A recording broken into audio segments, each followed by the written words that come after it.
Marcus Riley slammed his fist on the counter so hard the coffee cups rattled. Every head in Joe's cafe turned. The woman in the wheelchair flinched, her eyes wide, her lips trembling. She'd only asked one question, one simple question. "Can I sit here?" And what came out of his mouth next broke something inside her that money could never fix. But here's the thing. This wasn't cruelty. This was a man carrying a weight no one in that cafe could see. And what happened between these two strangers over the next 6 months? It will change the way you see kindness forever. Stay until the end, and comment the city you're watching from so I can see how far this story travels. Subscribe and hit that bell. You don't want to miss what comes next. Marcus Riley hadn't slept in 31 hours. His hands were still black with engine grease. His knuckles were cracked and bleeding from a rusted transmission bolt that had fought him for 3 hours straight. He had $9 in his wallet, a daughter waiting at the neighbor's house, and a pride so stubborn it had cost him every good thing he'd ever been offered. He pushed open the door to Joe's Cafe at 7:48 p.m. on a Tuesday. Not because he wanted coffee, but because the heat in his apartment had been shut off that morning, and he needed somewhere warm to sit for 20 minutes before he picked up Emma. The cafe was half full. A couple of college kids on laptops, an old man reading a newspaper, a woman behind the counter named Darlene, who'd known Marcus since he was 16 and still called him baby, even though he was 34. "Marcus, you look like death warmed over," Darlene said. "Feel like it too," he said. He put a $5 bill on the counter. "Just a black coffee. Large." "Sit down, I'll bring it to you." He took the booth in the back corner, the one with the torn vinyl seat and the crooked table leg.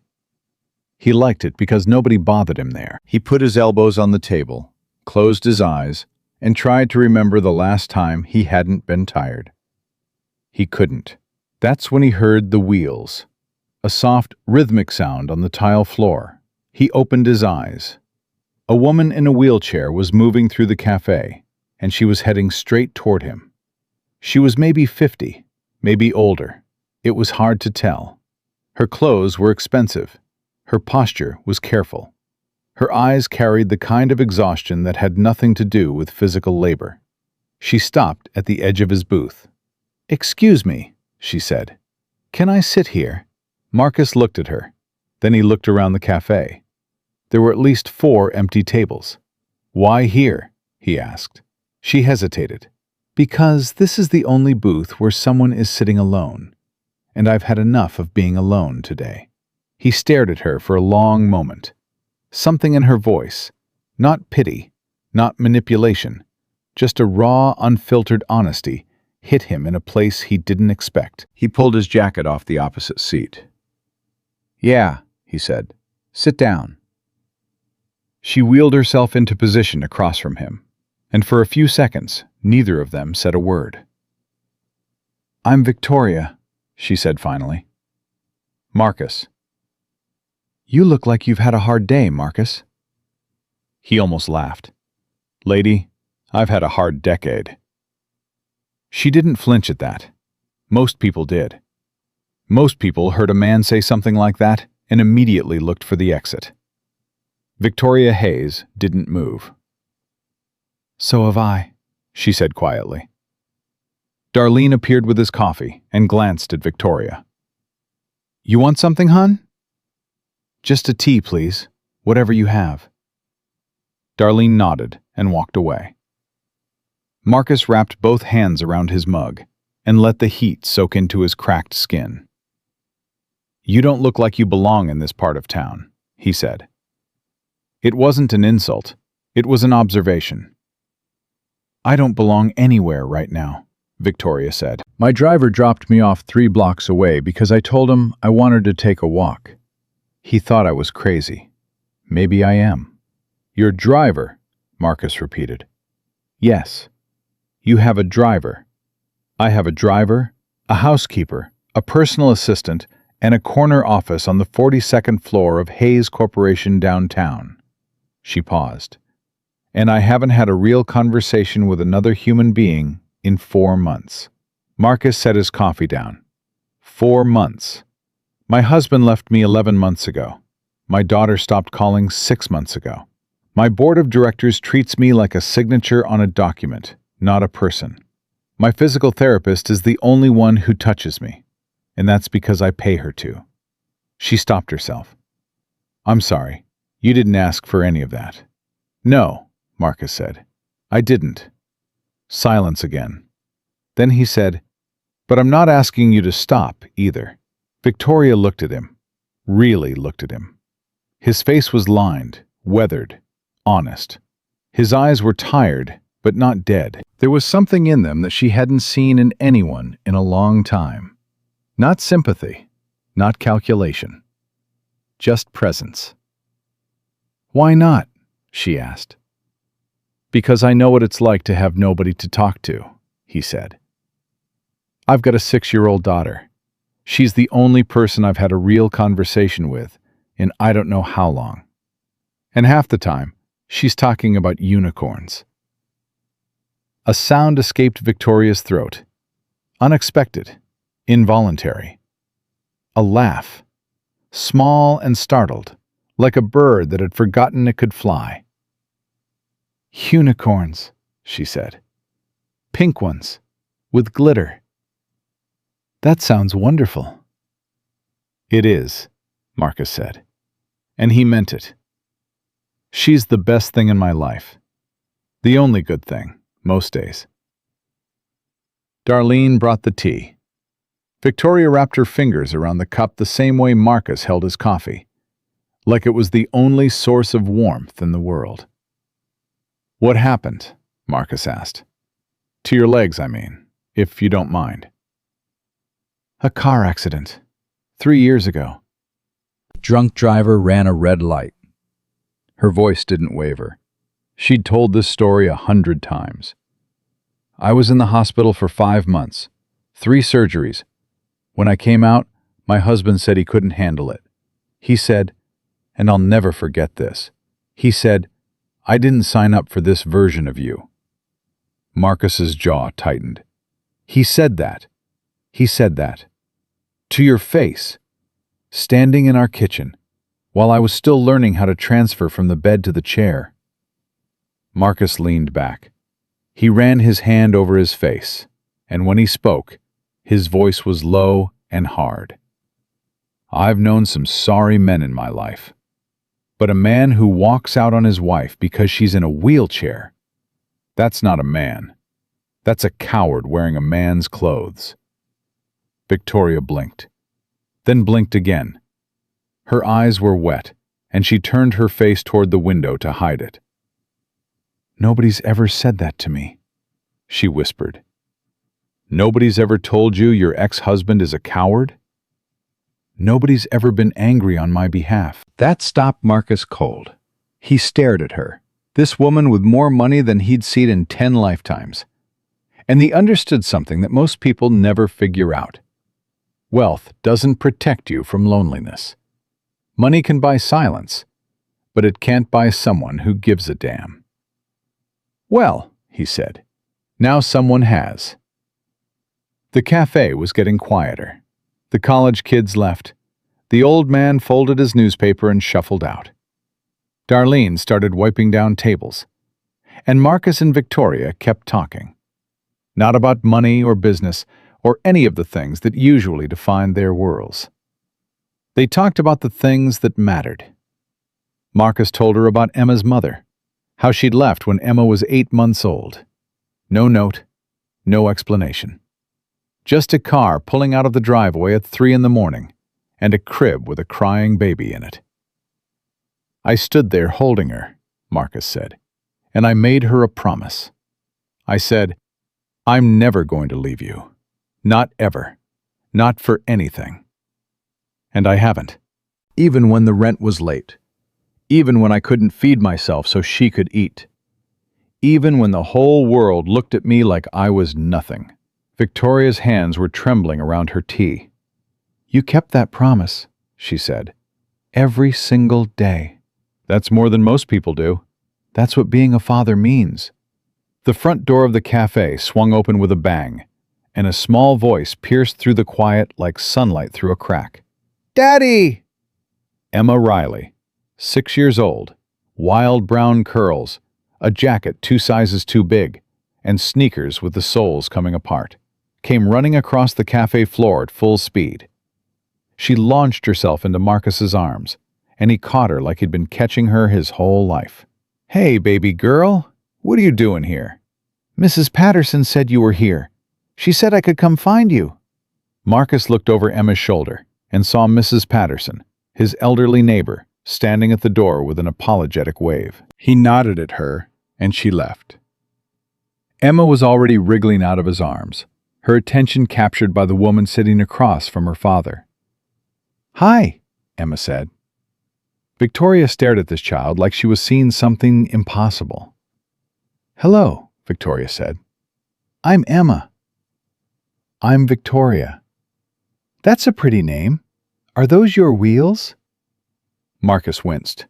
Emma. Yes, Victoria said. Those are my wheels. They're cool. Can you do tricks? Victoria's mouth opened, then closed, then opened again. I've never tried. You should try. My friend Danny has a skateboard and he can do tricks. Maybe you could do a wheelie.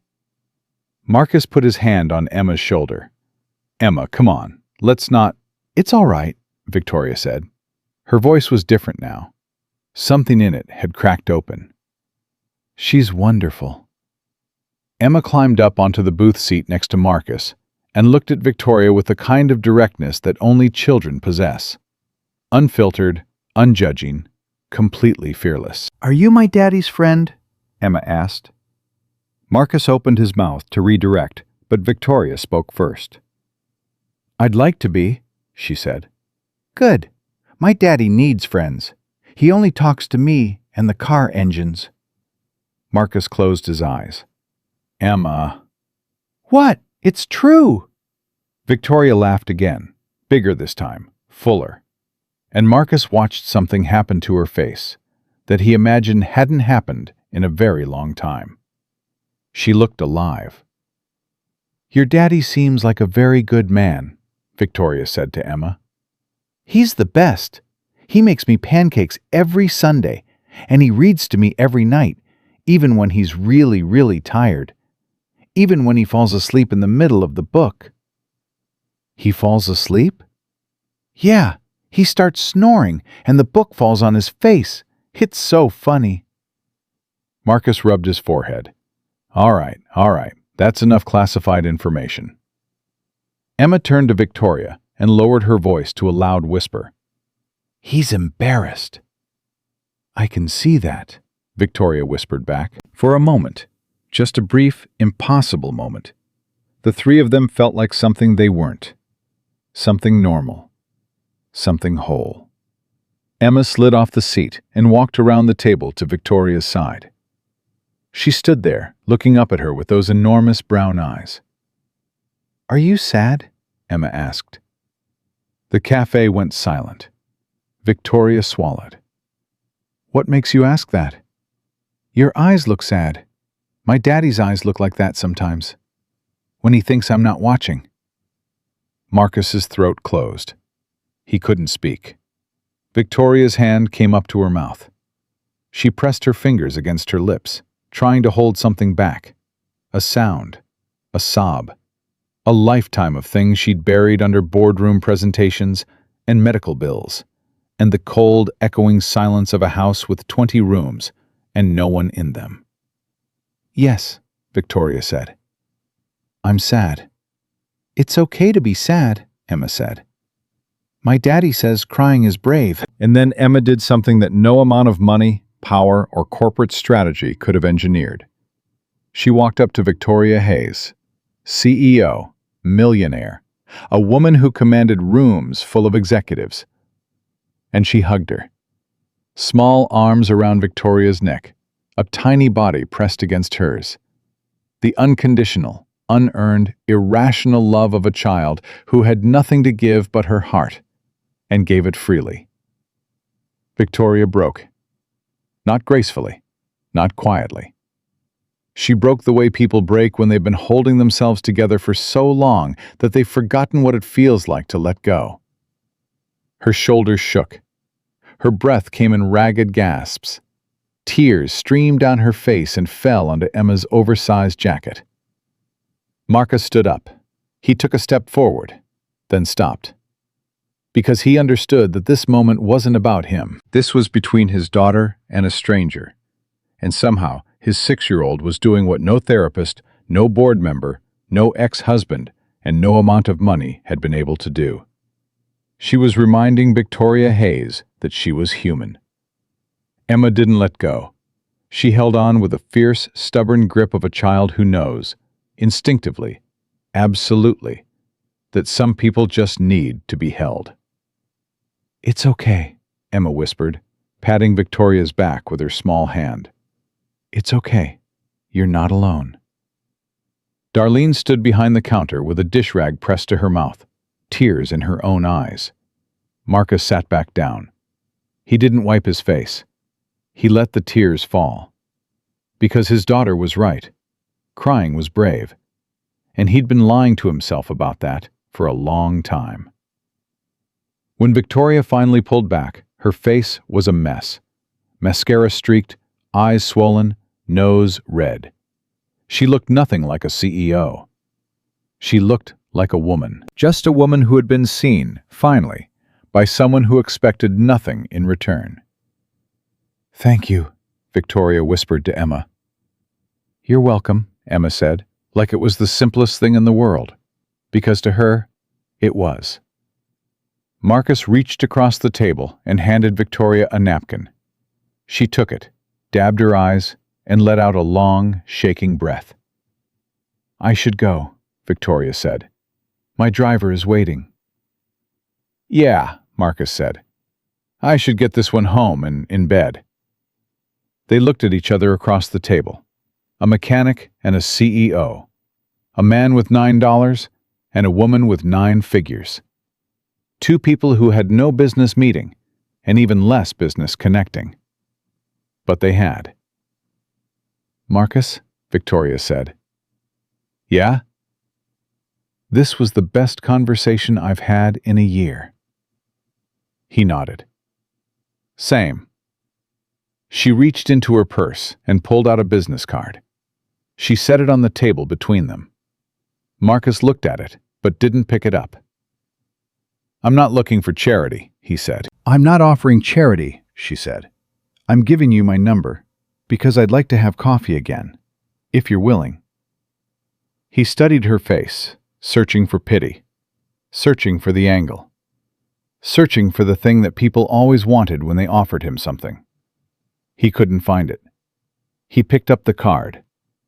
"Tuesday," he said. "Same time." "Tuesday," she said. Victoria wheeled herself toward the door. Emma waved goodbye. Marcus watched her go, turning the business card over in his stained fingers. Something had shifted. He could feel it, the way you feel a crack in a foundation. Invisible, but structural. Something had changed in the architecture of his life, and he didn't know yet whether it would hold or collapse. He looked down at Emma, who was already yawning. "Daddy?" "Yeah, baby?" "I like her." "I know you do." "She needs us."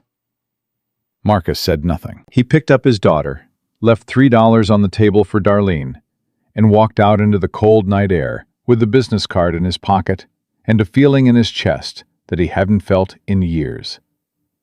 He didn't have a name for it yet, but it terrified him, because the last time Marcus Riley let someone into his life, she disappeared at 3 a.m. and left him with a crying baby and a broken heart. And he'd sworn on everything that he would never let anyone get close enough to do that again. The business card burned in his pocket like a lit match. He carried Emma 3 blocks home.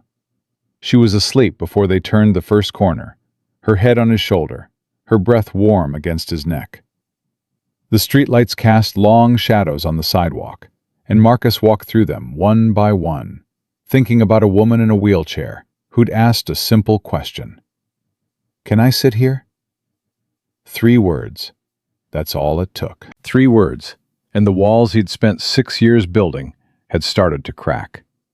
He didn't know it yet, couldn't have known it, but that crack would either let in the light or bring the whole thing crashing down. And the people waiting on the other side of it were far more dangerous than loneliness. Tuesday came faster than Marcus expected. He told himself he wasn't going to show up. He told himself that all day Monday while he replaced a transmission on a '98 Ford F-150. He told himself that Monday night while Emma drew pictures of unicorns at the kitchen table. He told himself that Tuesday morning while he dropped Emma at school and she said, "Tell Victoria I said hi." He told himself right up until 7:45 p.m. when he pushed open the door to Joe's Café and saw her already sitting there. Same booth, back corner, 2 cups on the table, 1 coffee, 1 tea. "You ordered for me," Marcus said. "Darlene told me what you drink," Victoria said. "I hope that's okay." He sat down. He wrapped his hands around the mug. The coffee was exactly right. "How'd you know I'd come?" he asked. "I didn't," she said. "But I ordered the coffee anyway." He looked at her. She was dressed differently tonight. Simpler. A dark sweater. Less makeup. Like she'd thought about what to wear and then deliberately chosen something that wouldn't make him feel like she was from a different planet. He noticed that. He didn't say it. "Emma wanted me to tell you hi," he said. Victoria smiled, and it reached her eyes. "Tell her I said hi back, and that I've been practicing wheelies." "Have you?" "No, but I thought about it. That counts for something." Marcus took a sip of his coffee. "So what do you want to talk about?"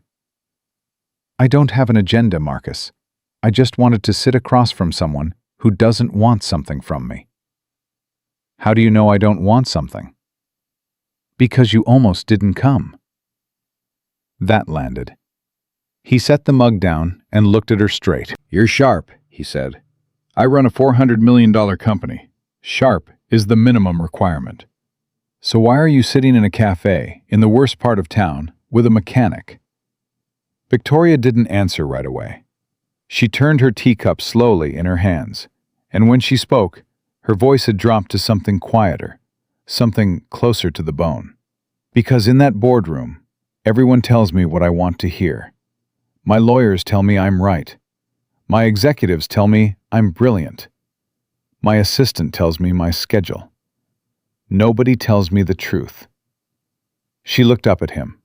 "Last Tuesday, you told me my ex-husband was a coward. Do you know how long I've waited for someone to just say what's real?" Marcus leaned back. "People must say real things to you." "People say strategic things to me. Calculated things. Things designed to position themselves. You looked at me and got angry because someone hurt me. That's not strategy. That's just human. That's just basic decency. You'd be surprised how rare basic decency is when money's involved." They sat in that for a moment. Darlene refilled Marcus's coffee without being asked and gave Victoria a warm nod as she passed. "Tell me about your company," Marcus said. Not because he cared about business, but because he wanted to understand who she was when she wasn't sitting in a wheelchair in a cafe looking lost. "Hayes Corporation. My father started it 40 years ago. Commercial vehicles, fleet management. We service about 30% of the East Coast logistics companies." She paused. "I took over after his stroke 7 years ago. Grew revenue by 60%. Expanded into 3 new markets. And after my accident, the board spent 6 months trying to figure out how to push me out, without it looking like they were pushing out a disabled woman." "Did they?" "They couldn't. I own controlling shares. but they made my life miserable. Death by 1,000 cuts. Questioning every decision. Leaking things to the press. My CFO, a man named Richard Hale, went to dinner with my ex-husband 2 weeks after the divorce papers were signed. To celebrate? To strategize. Richards wanted my chair, my office chair, not this one, since the day I took over. He thought the accident would be his opening. When I didn't step down, he started building alliances on the board. Sounds like a snake. Snakes are honest about what they are. Richard smiles at me in meetings and sharpens his knife under the table. Marcus shook his head. I don't understand your world. My world is your world, with better suits and worse people. He laughed, short and hard but real. And Victoria's face lit up when she heard it, like she'd been collecting moments of genuine reaction and storing them somewhere safe. They talked for 2 hours. Victoria asked about his shop, how he'd learned to fix engines, who taught him, what he loved about it. Marcus found himself talking more than he had in years. He told her about his father, a Navy mechanic who died when Marcus was 19. He told her about learning everything he knew under the hood of his dad's '72 Chevelle. He told her that the sound of a healthy engine was the closest thing he had to music. You love it, Victoria said. I love fixing things, Marcus said. I always have. Engines, machines, things that are broken. Something about taking what's broken and making it run again. Is that why you talked to me last Tuesday? The question hung in the air. Marcus looked at her, and for the first time, he didn't have a quick answer. Maybe, he said. They met again the following Tuesday, and the Tuesday after that, and the one after that. Each time Marcus told himself it would be the last. Each time he showed up anyway. Emma started asking about the lady with the cool wheels every day after school. Marcus would deflect, change the subject, but Emma was relentless in the way only 6-year-olds can be. Is she coming to our house? Emma asked one night. No, baby. She's just someone I have coffee with.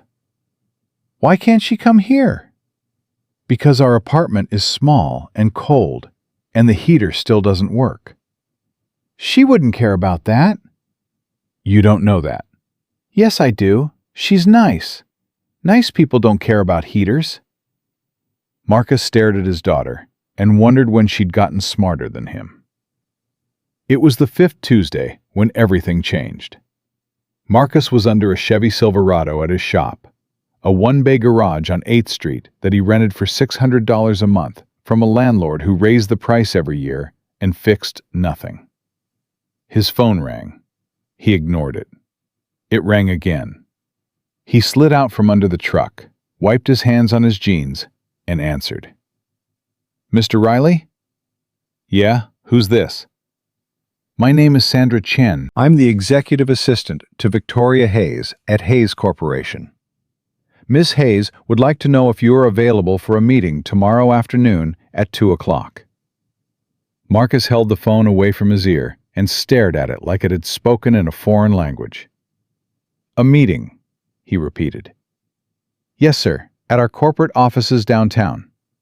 Miss Hayes asked me to tell you it's not what you think, and that you should bring Emma if you need to.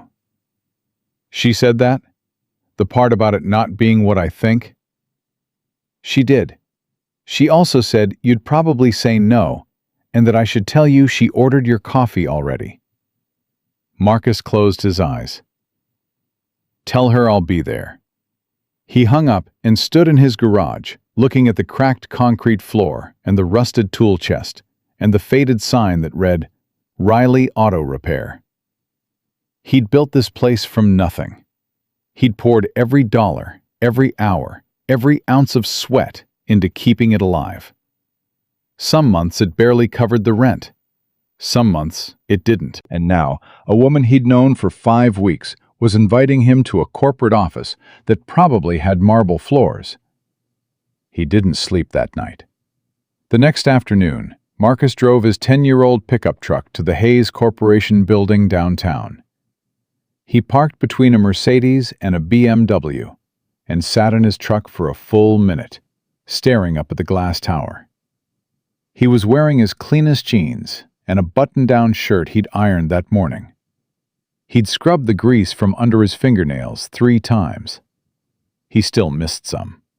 He walked through the lobby and gave his name to the receptionist, a young man in a suit who looked at Marcus's clothes, then at his hands, then back at his clothes.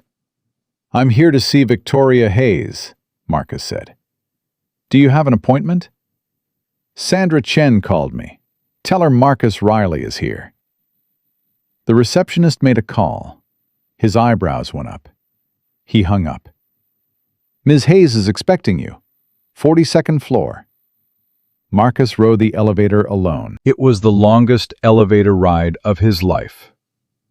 The doors opened to a floor that looked like a different country. Glass walls, clean lines, people in suits moving with purpose and speaking in low, important voices. Sandra Chen, a small woman with sharp eyes and an efficient smile, met him at the elevator. "Mr. Riley, follow me." She led him down a hallway past conference rooms and offices until they reached a corner office with floor-to-ceiling windows and a view of the entire city. Victoria was behind her desk. When she saw Marcus, she wheeled around it and came to meet him. "You came," she said.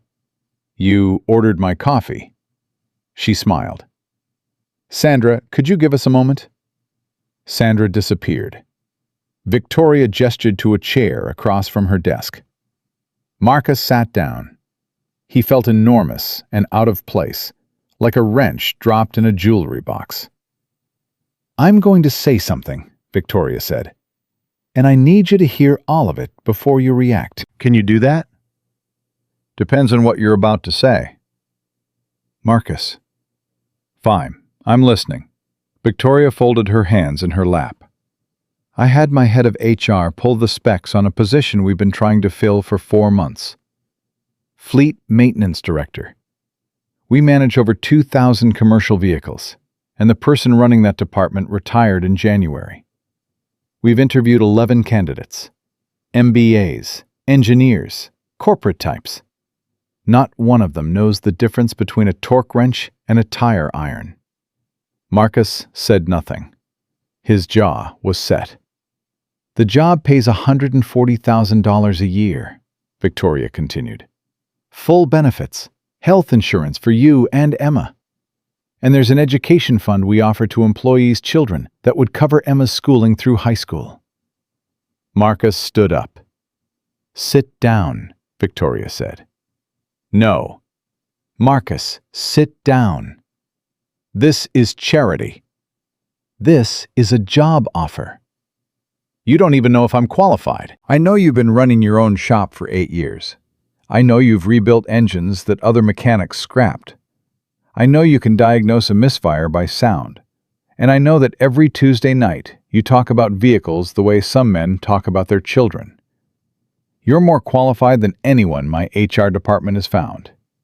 Marcus was pacing now. 3 steps one way, 3 steps back. His hands were clenched at his sides. "You went digging into my background," he said. "I asked questions, yes. Without telling me. Would you have told me anything if I'd asked?" "That's not the point." "That's exactly the point. You would have said no. You would have said, you're fine. You would have said you don't need help. Because that's what you do, Marcus. You carry everything alone, and you call it strength." He stopped pacing.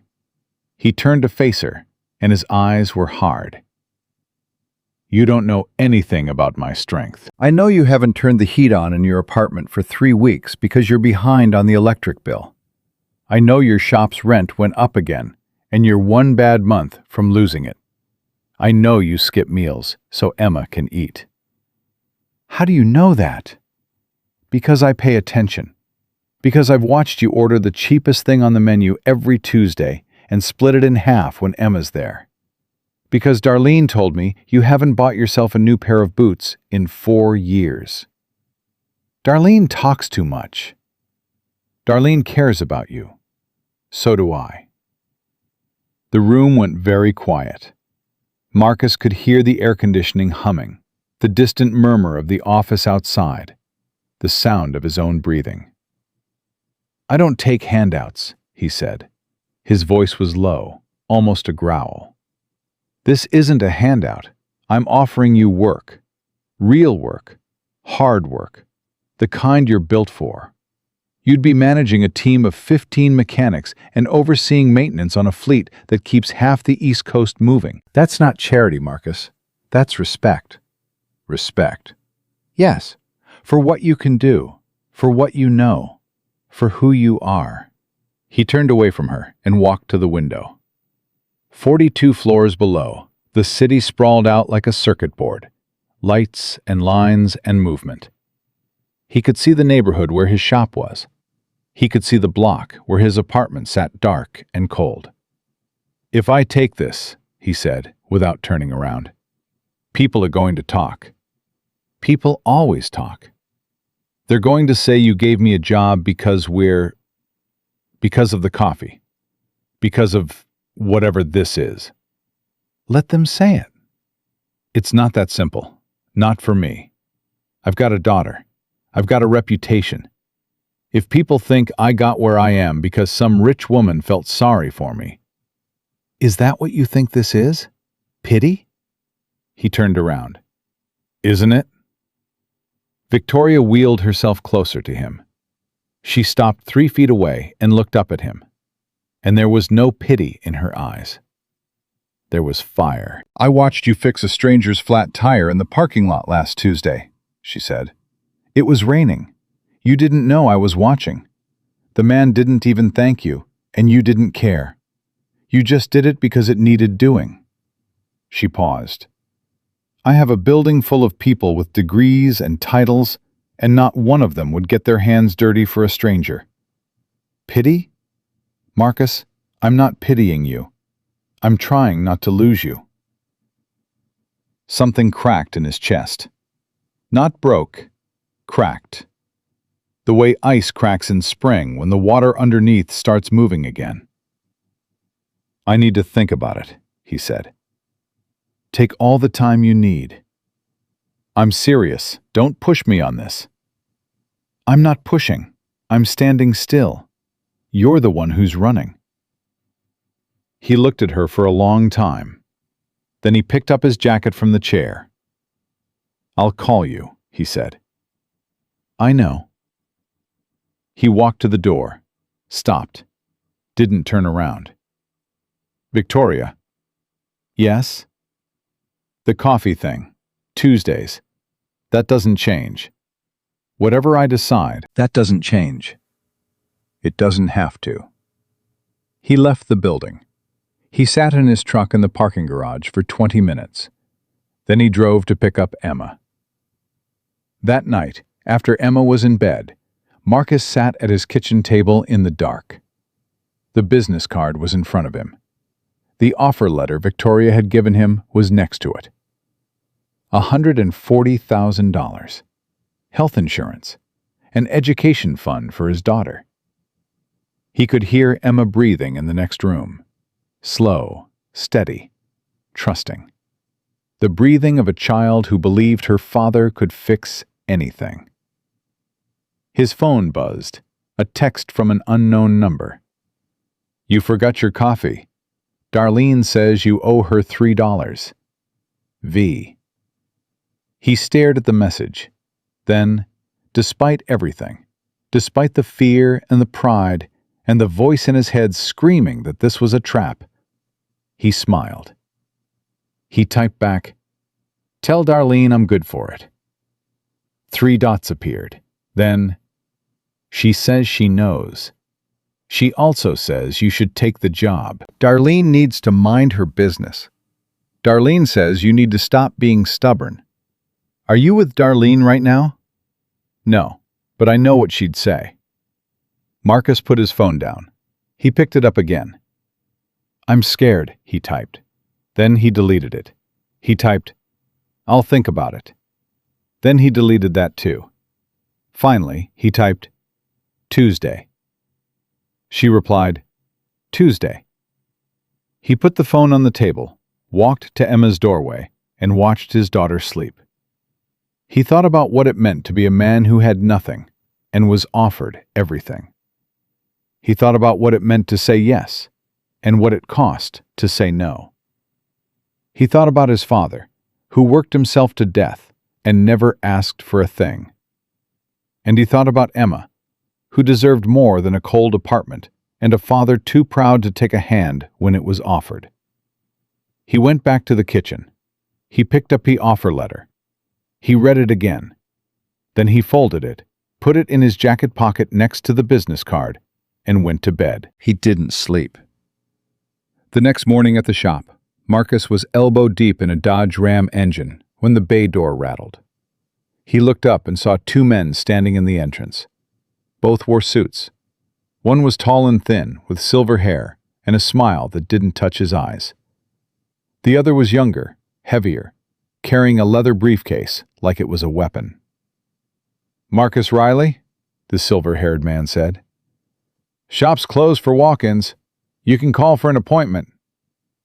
"We're not here for car trouble, Mr. Riley. My name is Richard Hale. I'm the CFO of Hayes Corporation."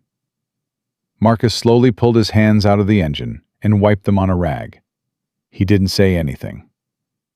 "This is David Wren from our legal department," Richard continued, stepping into the garage like he owned it. "We understand you've had some recent contact with our CEO. Is that a question?" "It's an observation. Victoria Hayes has apparently offered you a position in the company, Fleet Maintenance Director. And we wanted to have a conversation with you, man to man, before things go any further." Marcus tossed the rag on the workbench. "Go ahead." Richard looked around the shop, at the cracked floor, the rusted lift, the flickering fluorescent light, with the kind of casual contempt that men like him wore like cologne. "Mr. Riley, I'll be direct. Victoria is a brilliant woman, but she makes emotional decisions. This job offer, it wasn't run through HR properly. It wasn't approved by the board, and frankly, it raises some uncomfortable questions." "Like what?" "Like whether the CEO of a $400 million company should be hiring people she meets in coffee shops." "She told me the position's been open for 4 months. You couldn't fill it."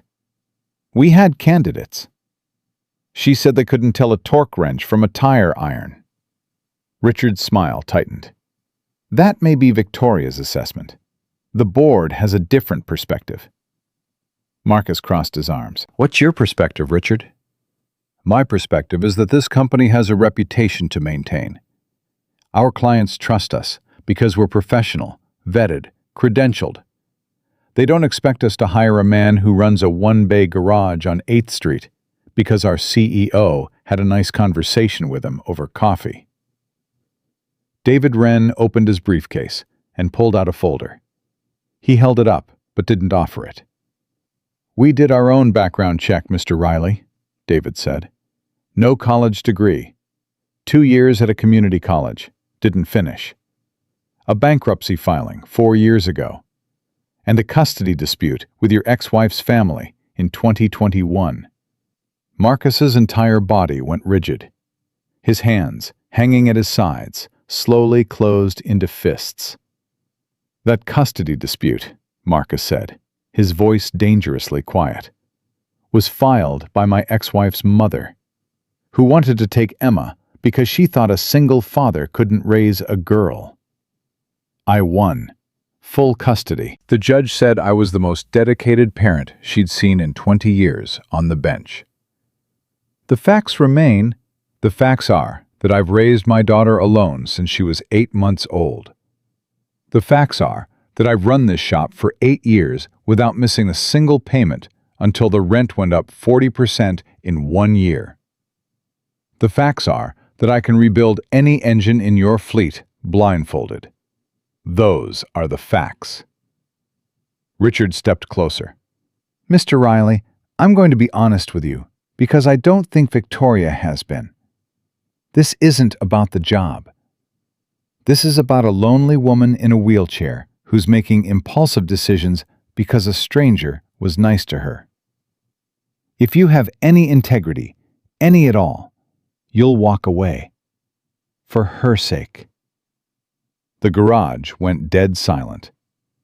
Marcus stood there, grease on his hands, sweat on his brow, looking at this man in his $1,000 suit who had walked into his shop and tried to dismantle his dignity with a smile and a folder. Get out, Marcus said. Excuse me? You heard me. Get out of my shop. Mr. Riley, you came here to scare me. You pulled my background. You brought up my daughter's custody case. You called the woman who offered me a job lonely and impulsive. Marcus took a step forward. I've dealt with men like you my whole life. Men who think a suit makes them better than a man with dirty hands. Men who smile while they're cutting you. You want to talk about integrity? You went to dinner with her ex-husband, a man who left his wife because she was in a wheelchair. That's the company you keep. Don't talk to me about integrity. Richard's face had gone white. David Wren was already backing toward the door. This isn't over, Richard said. Yeah, it is. And the next time you want to talk, bring a lawyer who isn't sweating through his shirt. David Wren looked down at his collar.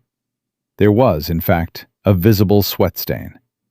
Marcus pointed at the door. Out. They left. Marcus stood in his empty garage, breathing hard, his heart hammering against his ribs. He walked to the workbench, gripped the edge with both hands, and lowered his head. He stayed like that for a long time. Then he pulled out his phone and called Victoria. She answered on the second ring. Marcus? We need to talk. What happened? Richard Hale just paid me a visit. Brought a lawyer. They had a file on me. Silence on the other end. Then Victoria's voice came back, and it was ice. They did what? Background check. My bankruptcy. My custody case. Everything. I didn't authorize that. I know you didn't. Marcus, I'm so sorry. I'll deal with this. Victoria, stop. Listen to me. She went quiet. I sat in my kitchen last night, staring at your offer letter, and I thought about every reason to say no. My pride, my fear, what people would think. What it would mean to walk into your building every day, knowing half the people there think I don't belong. He paused. Then your CFO showed up at my shop and told me I should walk away for your sake, like I'm some kind of threat to you. You're not a threat. I know I'm not. That's why I'm calling. I'll take the job. You... what? I'll take the job. Not because of the money. Not because of the benefits. Because Richard Hale looked at me like I was nothing. And I'm tired of men like him deciding who gets a chance and who doesn't. I'm tired of being told to know my place. His voice broke, just for a second. And because my daughter deserves a father who fights for something. Not a father who hides in a garage because he's afraid. Victoria didn't speak for several seconds. When she did, her voice was thick. Can you start Monday? I can start whenever you need me. Monday, 8 a.m. Ask for Sandra at the front desk. She'll have everything ready. Victoria. Yes? This changes things. You know that. This isn't just coffee anymore. I know. People are going to try to use this against you. Against both of us. Let them try. Marcus closed his eyes. Tuesday still stands. Tuesday always stands. He hung up. He looked around his shop. The tools his father taught him to use. The lift he'd repaired 6 times. The sign outside with his name on it. He'd built this place with his bare hands. Walking away from it felt like leaving part of himself behind. But staying meant staying small. And Emma deserved a father who was willing to grow, even when growing terrified him. He locked up the garage, drove to Mrs. Patterson's house, and picked up Emma. She was drawing at the kitchen table when he walked in. "Daddy, look, I drew Victoria's wheelchair, and I gave it rocket boosters." Marcus picked up the drawing. A stick figure in a wheelchair, with enormous flames shooting out the back, flying through a sky full of pink stars. "That's amazing, baby." "I'm going to give it to her." "When can I see her?" Marcus knelt down so he was eye level with his daughter. "How about Monday?" "Monday? Why Monday?" "Because Daddy got a new job, and the lady who gave it to me is Victoria." Emma's eyes went enormous. "We get to see her every day?" "Not every day, but a lot." Emma threw her arms around his neck. "I told you she needs us, Daddy." Marcus held his daughter tight and said nothing, because the lump in his throat wouldn't let him speak.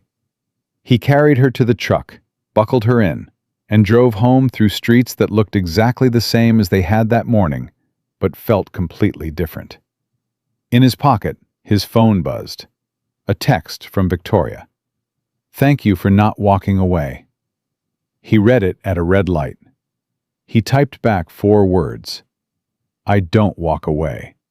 He put the phone down and drove home, his daughter singing in the back seat, the city lights bleeding through the windshield, and somewhere, 42 floors above the street, a woman in a wheelchair was reading those 4 words over and over, pressing her phone against her chest like it was the first real promise anyone had made her in years.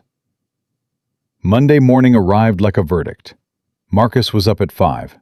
He showered, shaved, and stood in front of his closet for 15 minutes, staring at clothes that suddenly all looked wrong. He owned 2 button-down shirts. One was the blue one he'd worn to the corporate office. The other was white, with a small stain near the collar that he'd never been able to get out. He chose the blue one. Emma was already awake when he came out of the bathroom. She was sitting on the edge of her bed, fully dressed, her hair in 2 lopsided ponytails she'd done herself. "I'm ready," she said. "School doesn't start for 2 hours, baby." "I know, but I want to look nice for Victoria." "You're going to school first. I'll pick you up after." Emma's face fell. "But you said—" "I said you'd see her a lot. Not on my first day. I need to get settled first." "What if she's lonely without us?" Marcus knelt down and fixed the left ponytail, which was about 3 inches lower than the right. "She'll be okay, I promise." "Fine, but bring her a drawing." "I'll think about it." "Daddy, bring her the rocket wheelchair drawing." "All right, I'll bring the drawing." He dropped Emma at school, kissed her forehead, and watched her run through the front doors with her backpack bouncing behind her. Then he sat in his truck in the parking lot and gripped the steering wheel until his knuckles turned white. He could still turn around. He could still go back to the shop, open the bay door, slide under someone's truck, and pretend none of this had happened. He could stay small. He could stay safe. He turned the key and drove downtown. The lobby of Hayes Corporation felt different on a Monday morning. It was full. People moved through it with purpose. Suits, badges, coffee cups, briefcases. Marcus walked to the front desk, and the same receptionist from before looked up at him. "Marcus Riley," Marcus said. "I'm here to see Sandra Chen." The receptionist's expression shifted, just slightly. Recognition, and something else. Surprise, maybe, that Marcus had come back. "One moment, Mr. Riley." Sandra appeared within 2 minutes. She was carrying a badge, a folder, and a tablet. "Good morning, Mr. Riley. Welcome to Hayes Corporation." "Marcus is fine." "Marcus, then. Follow me." She led him to the elevator, up to the 38th floor. Not the 42nd where Victoria's office was. The doors opened onto a different world from the executive floor. This was industrial, functional. The walls had vehicle schematics pinned to them. The air smelled faintly of engine oil and industrial cleaner. Marcus felt his shoulders drop about 2 inches. This is the fleet operations floor, Sandra said. Your office is at the end of the hall.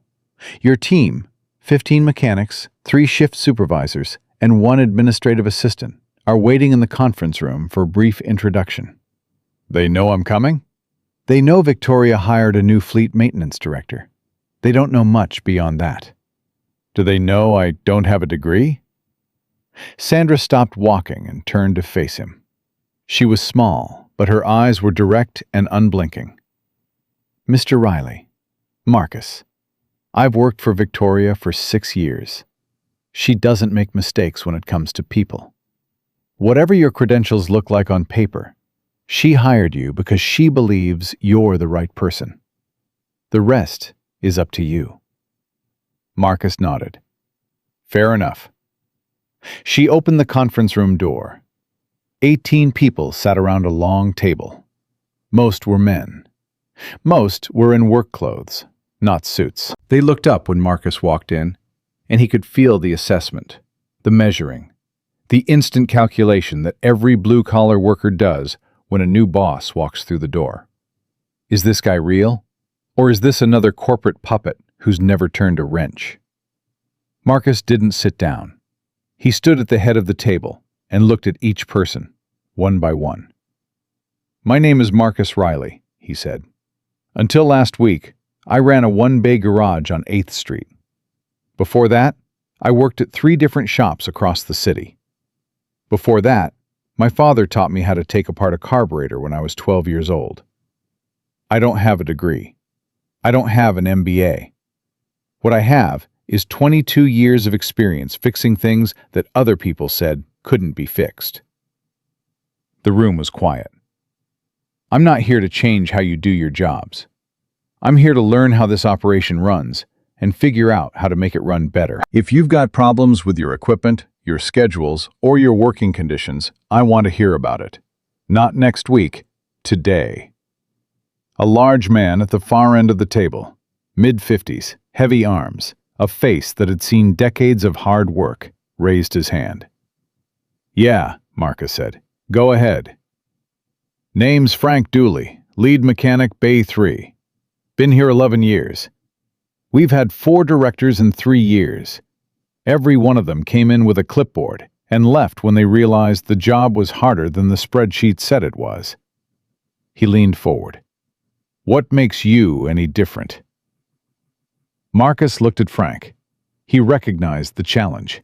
He respected it. Nothing yet, Marcus said. I haven't earned anything yet. Ask me again in 6 months. Frank studied him for a long moment. Then he gave a single, slow nod. Fair enough. The meeting lasted 40 minutes. Marcus listened more than he talked. He learned names. He took notes in a pocket notebook, not on a tablet. When it was over, he shook every hand in the room and asked Frank to walk him through Bay 3 personally. By lunch, Marcus had his sleeves rolled up and his hands in an engine. Frank stood next to him, watching. You know what you're doing, Frank said. I better. It's the only thing I know how to do. Victoria really found you in a coffee shop? Marcus looked up. Word travels fast. This is a company of 400 people. Word travels at the speed of light. Frank crossed his arms. Look, I don't know what your situation is with the boss, and I don't care. What I care about is whether my guys get the support they need. The last director cut our overtime, slashed the parts budget, and told us to optimize workflows. Do you know what optimized workflows look like when you're short 3 guys and the brake pads on 40 trucks are 6 months overdue? Looks like a liability and a death wish. Frank pointed at him. Exactly. I told Richard Hale that. You know what he said? That's above your pay grade, Frank. Above my pay grade. My guys are driving those trucks. Are the brake pads still overdue? On 22 trucks, yeah. Show me the inventory. Today. Frank's expression changed. It was subtle. A slight softening around the eyes. A loosening of the jaw.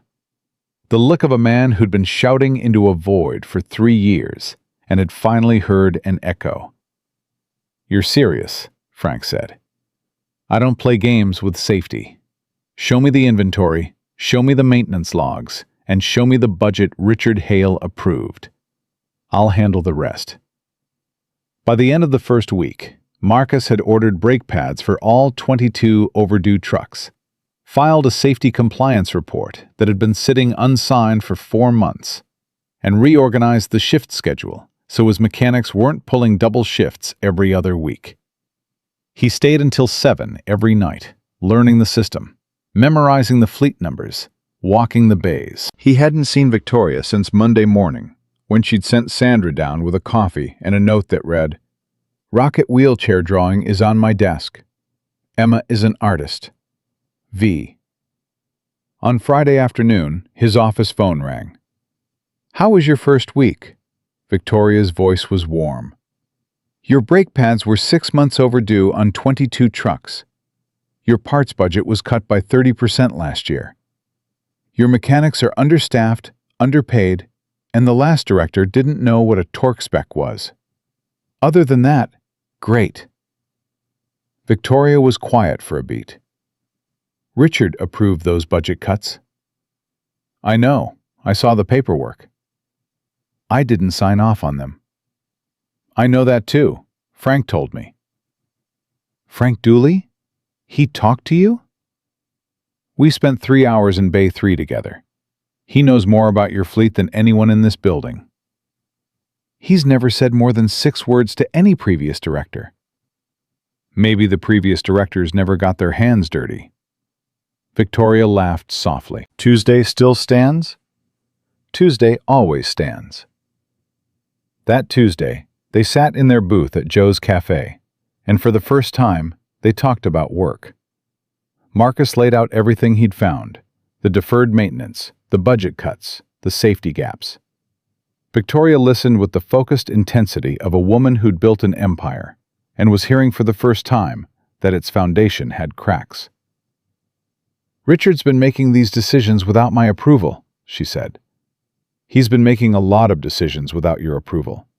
Your mechanics know it. They've been filing complaints. They go to Richard's office and disappear."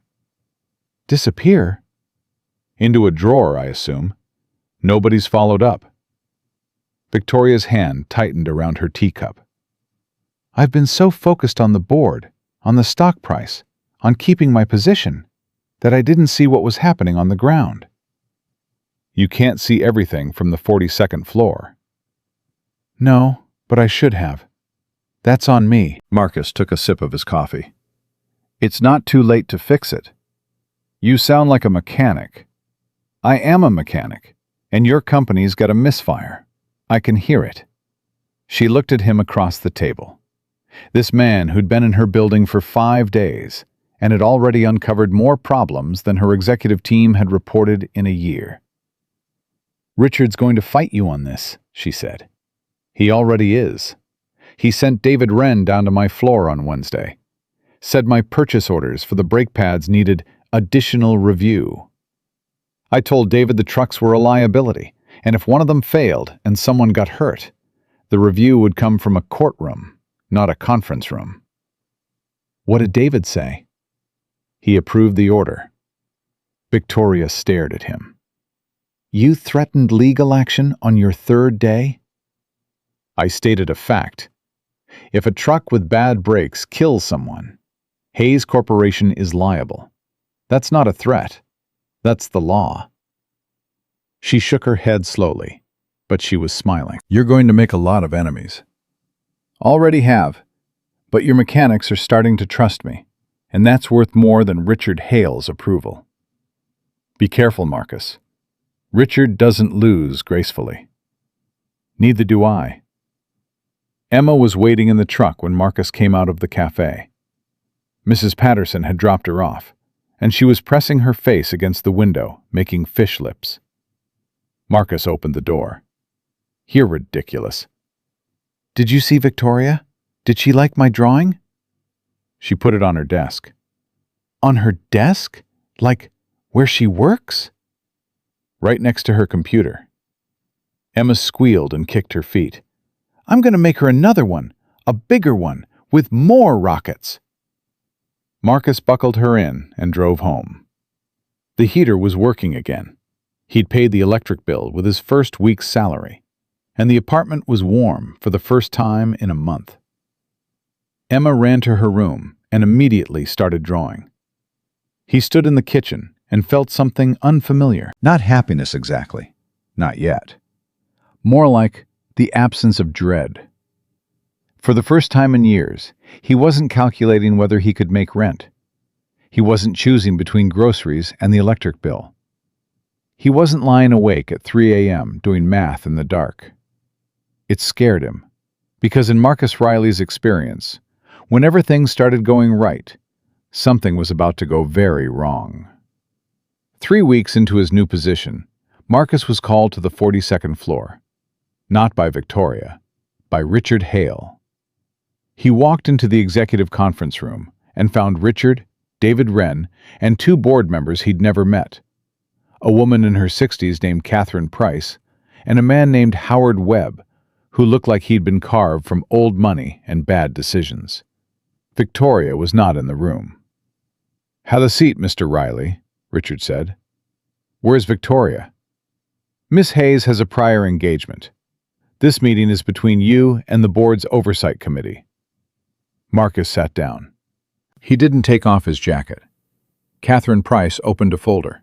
"Mr. Riley, the committee has been reviewing your first 3 weeks.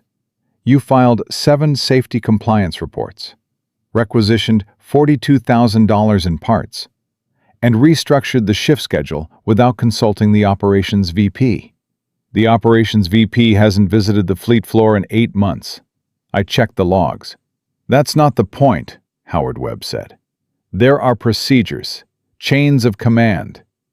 You don't walk into a company and start rewriting how things work. I do when trucks with bad brakes are on the road. The brake situation was under review for 6 months. I've got mechanics who refused to sign off on safety inspections because they knew those trucks weren't safe. They went to their supervisors. Their supervisors went to Richard.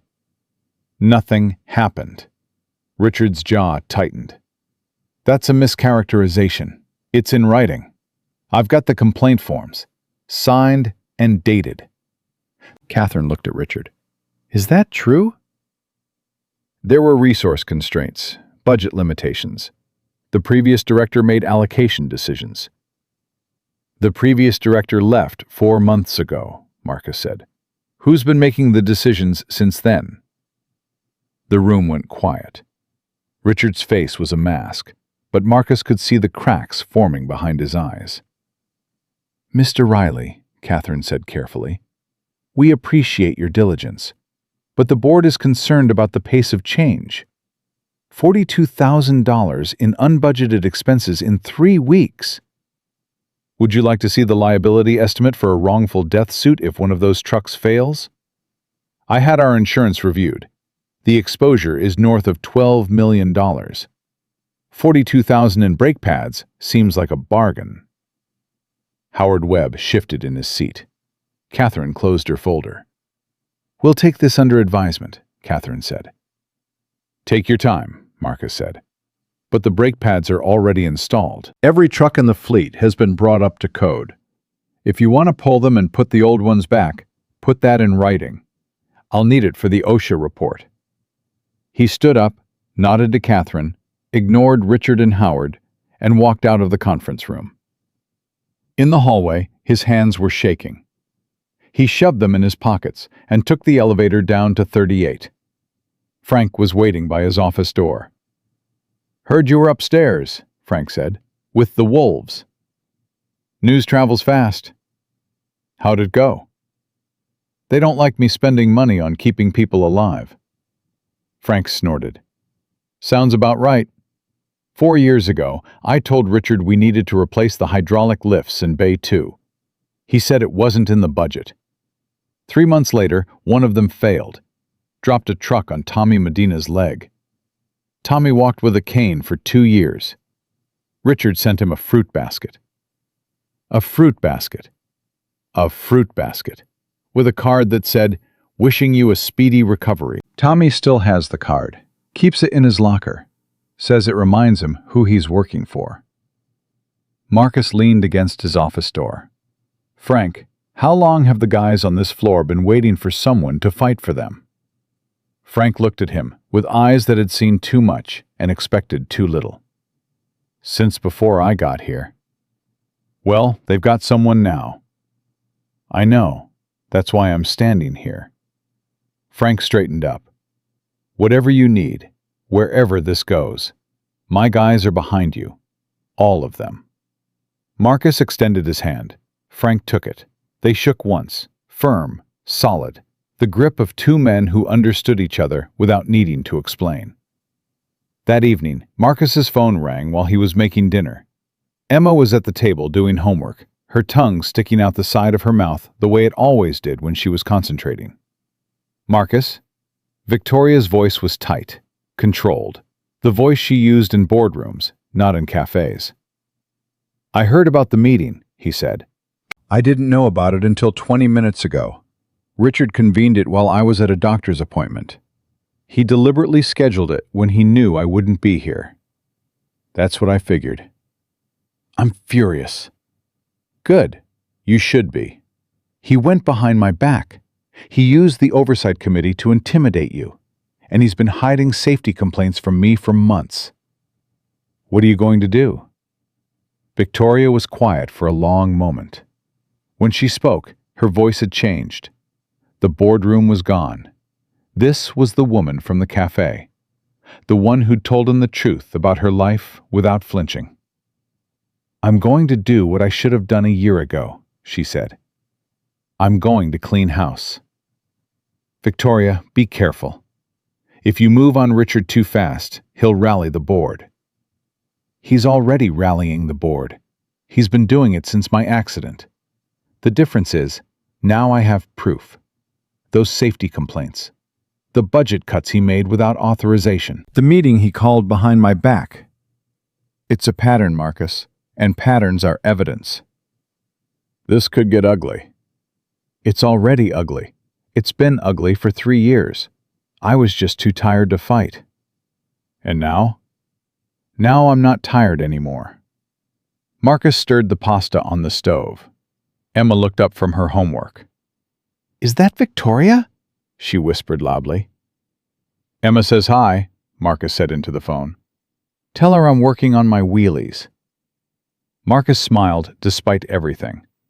"She says she's working on her wheelies." Emma pumped her fist. "Yes!"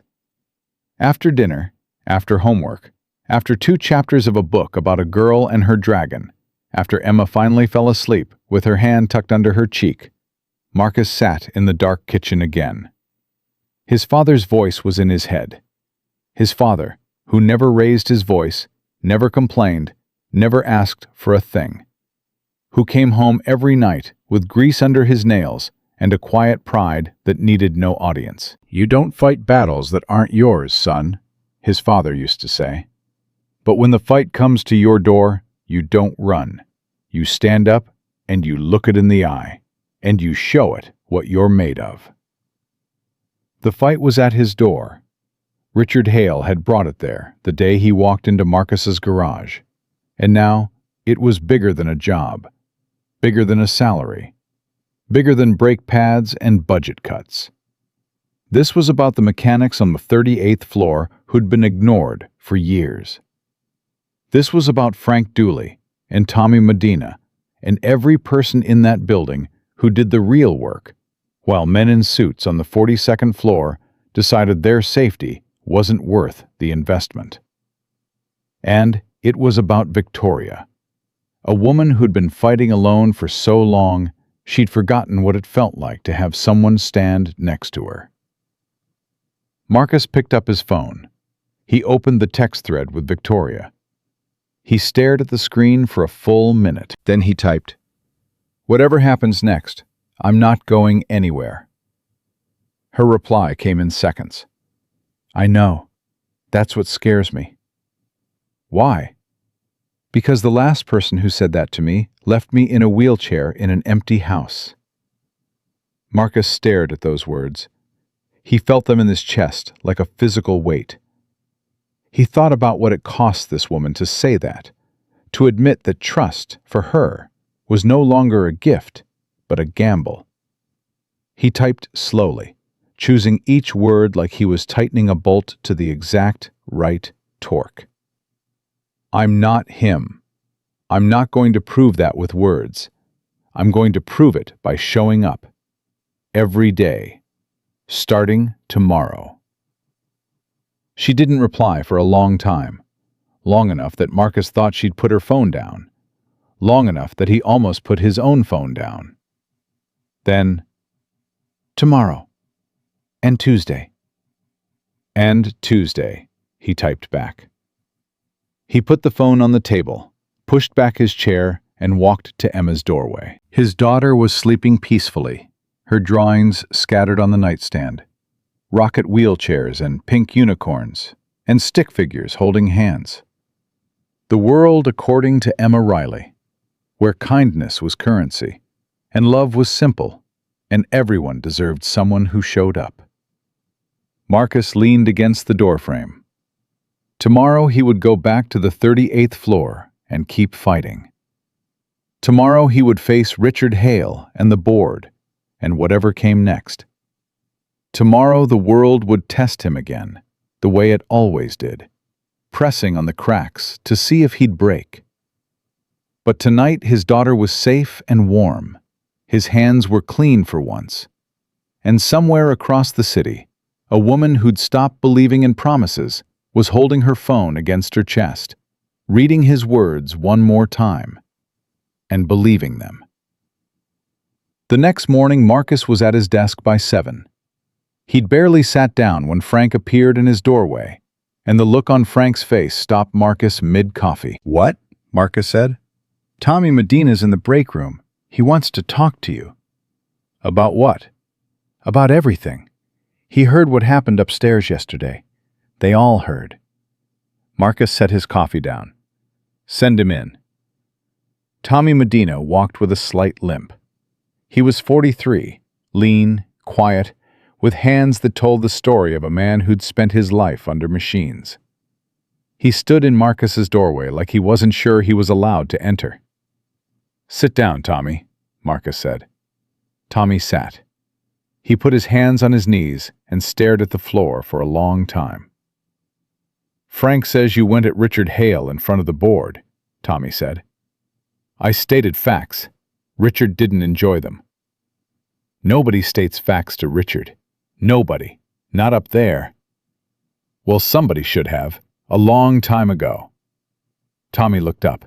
His eyes were hard, but underneath the hardness there was something raw, something that had been waiting. 3 years ago, Tommy said. A hydraulic lift in Bay 2 failed. I was under a freightliner. The truck came down on my left leg, shattered my tibia in 4 places. I was out for 14 months. Workers' comp covered some of it, not all. He paused. I came back because I needed the job. I came back with a cane and a limp and a stack of medical bills that I'm still paying. And you know what Richard Hale said when I filed the safety report about the lift? You know what he told my supervisor? Tell me. He said, "Equipment fails. That's the cost of doing business." Tommy's voice cracked on the last word. The cost of doing business. That's what my leg was. A line item. Marcus leaned forward. "Tommy, do you still have that safety report?" "I've got everything. The report, the maintenance logs on the lift, the emails I sent to the previous director, the response from HR that said my claim was under review. I kept copies of all of it, in my locker, for 3 years. Why? Because I knew someday somebody would ask." Marcus stood up. "Bring me everything. Every document, every email, every maintenance log. Can you do that today?" "I can do it right now." "Do it. And Tommy, tell the other guys. Anyone who's filed a complaint, anyone who's been ignored, anyone who's got documentation of safety issues that were buried. I want all of it." Tommy stood. He was taller than Marcus expected. His shoulders were back, his jaw set. 3 years of silence and frustration were burning behind his eyes. "Mr. Riley," Tommy said, "you need to understand something. We stopped talking because nobody was listening. If you're listening, really listening, you're going to hear things that could blow this company apart." "I'm listening." Tommy left. Within 2 hours, Marcus's desk was covered in documents. 11 mechanics came forward. 11. They brought maintenance logs, incident reports, emails, memos, a paper trail of neglect that stretched back 4 years, equipment failures that were reported and ignored, budget requests that were denied, safety inspections that were falsified to meet compliance deadlines. Marcus sat in his office that evening, long after everyone had gone home, reading through every single page. His coffee went cold. The building went quiet. The fluorescent lights buzzed overhead.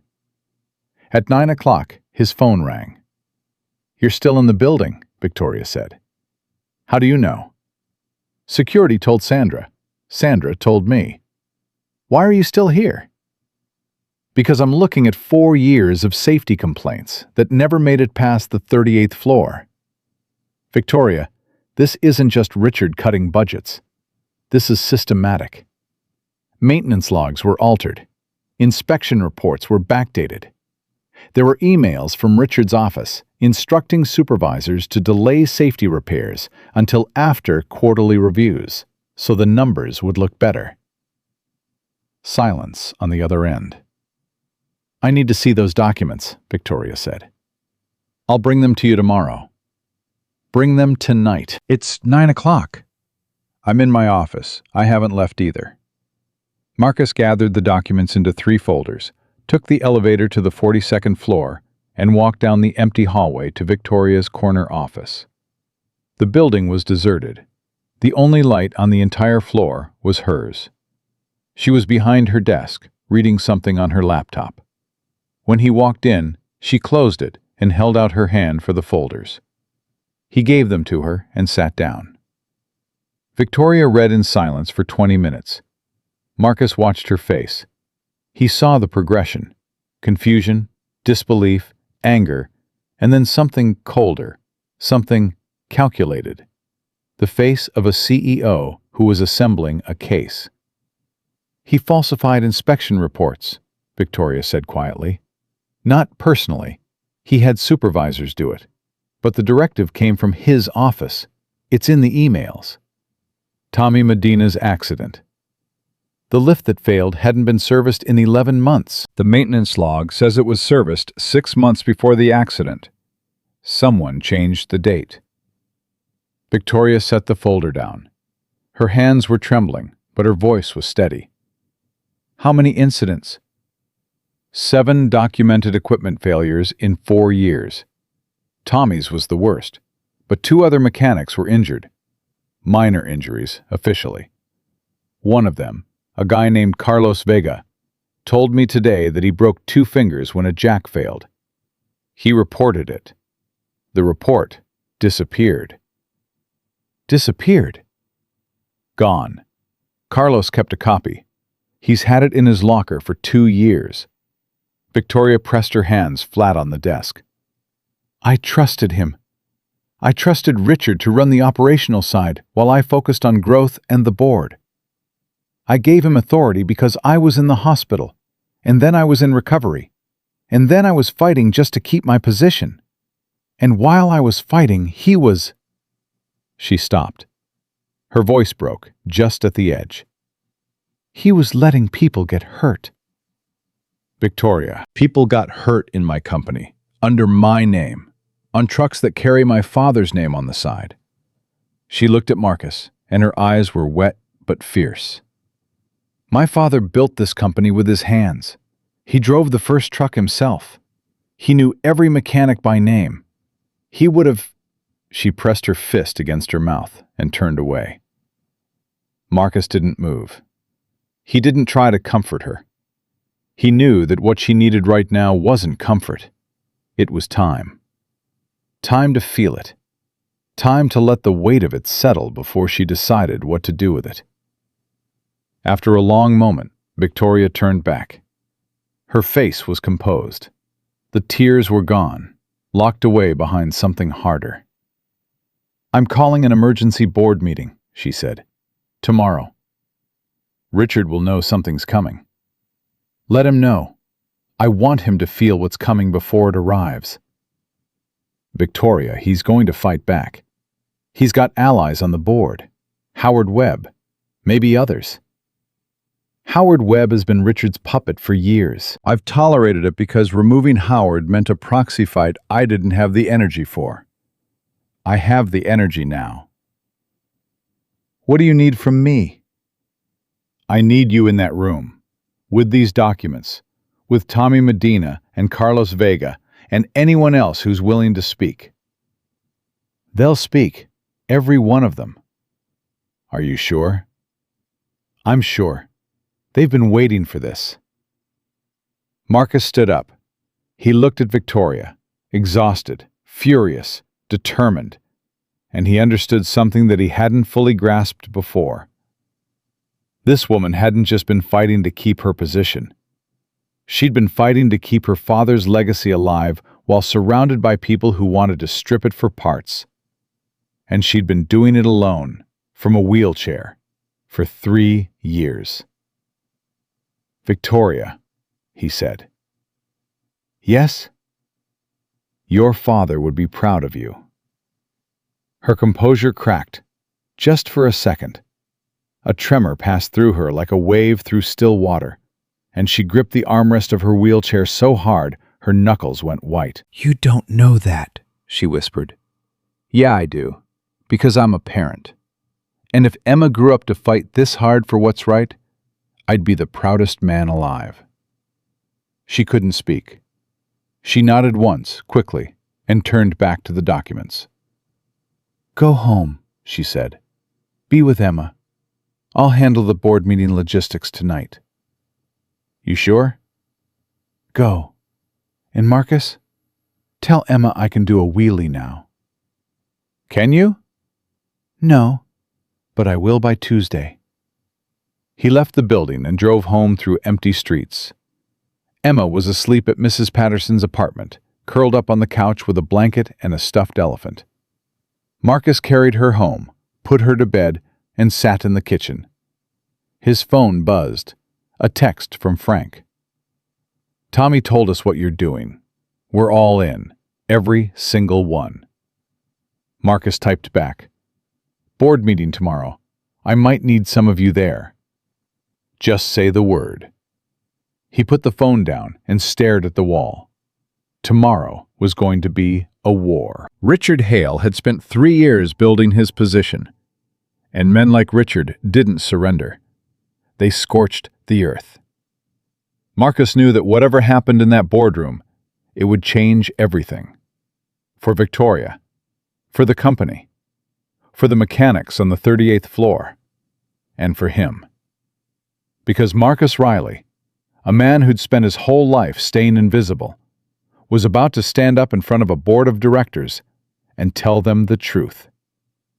And the truth, in his experience, was the most dangerous weapon there was.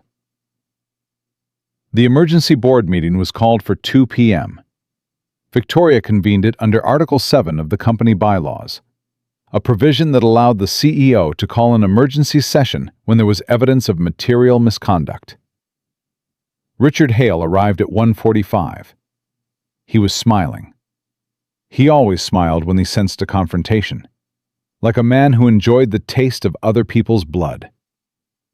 The boardroom filled. Catherine Price, Howard Webb, 3 other directors Marcus had never met, Margaret Liu, James Thornton, and the younger man named Paul Estes, who sat at the far end and said nothing. Victoria wheeled herself to the head of the table. Marcus sat to her left, 3 folders in front of him. Behind him, in chairs along the wall, sat Tommy Medina, Carlos Vega, and Frank Dooley. All 3 were in their work clothes.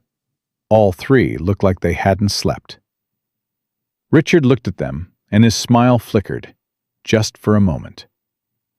"Victoria," Richard said, "I wasn't aware this meeting would include non-executive personnel." "These are employees of Hayes Corporation," Victoria said. "They have a right to be heard by the board when their safety is at stake." "Their safety? What exactly is this about?" Victoria didn't answer him. She looked at the full board and spoke with the precision of a woman who had rehearsed this moment in her mind 1,000 times. "Over the past 4 years, our fleet maintenance division has experienced 7 documented equipment failures, 3 employee injuries, and a systematic pattern of deferred maintenance that has put lives at risk. I have evidence that safety complaints were suppressed, maintenance logs were falsified, and budget allocations for critical repairs were diverted, all under the direction of our Chief Financial Officer." Richard's smile vanished. "That's a serious accusation," Howard Webb said. "It's not an accusation. It's documentation." Victoria nodded at Marcus. "Mr. Riley." Marcus opened the first folder. "On March 14th, 3 years ago, a hydraulic lift in Bay 2 of the fleet maintenance facility failed during a routine service operation. A Freightliner truck fell on Tommy Medina, shattering his left tibia. Mr. Medina was out of work for 14 months. The maintenance log for that lift shows it was serviced 6 months before the incident. However, the original log, which Mr. Medina retained a copy of, shows the lift hadn't been serviced in 11 months. Someone altered the date." He placed both logs on the table, side by side. The board members leaned in. "Who altered the log?" Catherine Price asked. "The directive to delay maintenance on non-critical equipment until after quarterly financial reviews came from the CFO's office." Marcus pulled out the email. "This is an email from Richard Hale to the Fleet Operations Supervisor, dated January of that year. It reads, 'Defer all non-essential maintenance expenditures until Q2. Prioritize numbers that support the growth narrative for the annual report.'" Richard stood up. "That email is about general expenditures. It doesn't specifically reference safety equipment." "The hydraulic lifts were classified as non-essential maintenance under your directive," Marcus said. "Your office made that classification. I have the categorization document." He placed it on the table. "Signed by David Wren, on your behalf." David Wren, sitting in the corner, went pale. "There are 6 additional incidents," Marcus continued. He opened the second folder and laid out each case one by one. A jack failure that broke Carlos Vega's fingers. A brake system that failed during a test drive. An electrical fault in a diagnostic bay that caused a small fire. Each one had a paper trail. Each one led back to deferred maintenance. Each one had been reported and buried. Carlos Vega stood up from his chair against the wall. He didn't wait to be called on. "I filed a safety report the day after my fingers were broken," Carlos said. His voice was shaking, but he didn't stop. "I gave it to my supervisor. My supervisor gave it to HR. 3 weeks later, I was called into a meeting with David Wren. He told me the incident had been reviewed and classified as operator error." Operator error. "I've been a mechanic for 19 years. The jack was defective." I told him that. He said the matter was closed. David Wren was staring at the table. He didn't look up. Frank Dooley stood next. "I've been the lead mechanic in Bay 3 for 11 years. I've filed more safety complaints than I can count. I've requested equipment upgrades every year for the past 5 years. Every request goes to the same place, Richard Hale's office. And every request gets the same answer. Not in the budget." Meanwhile, the executive floor got renovated twice. Howard Webb shifted uncomfortably. "Frank, the renovation was a board-approved expenditure." $12 million, Frank said. "That's what you spent on new furniture and a coffee bar on the 42nd floor. I asked for $80,000 to replace 2 lifts and upgrade the electrical system in Bay 2. I was told it wasn't in the budget." He looked directly at Richard. "How's the coffee bar, Richard?" The room was silent. Catherine Price turned to Richard. "Richard, do you have a response to these allegations?" Richard buttoned his jacket. His composure was cracking, but he was holding. Barely. "These are operational matters that were handled within normal procedures. Budget decisions involve trade-offs. Every company faces—" "Someone altered a maintenance log," Catherine said. "That's not a trade-off. That's fraud." "I didn't alter any logs." "Your office directed the policy that led to the deferral, and the altered log appeared after your directive was issued.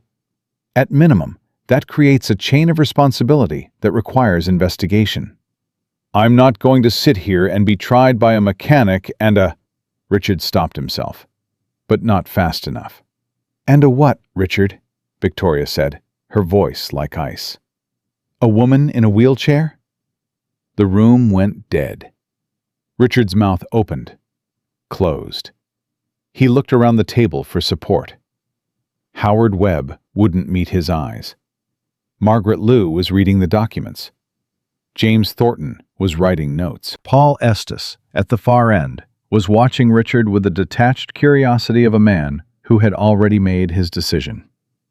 "I move to open a formal investigation into the CFO's oversight of fleet maintenance operations," Catherine said, "and to place Mr. Hale on administrative leave pending the outcome."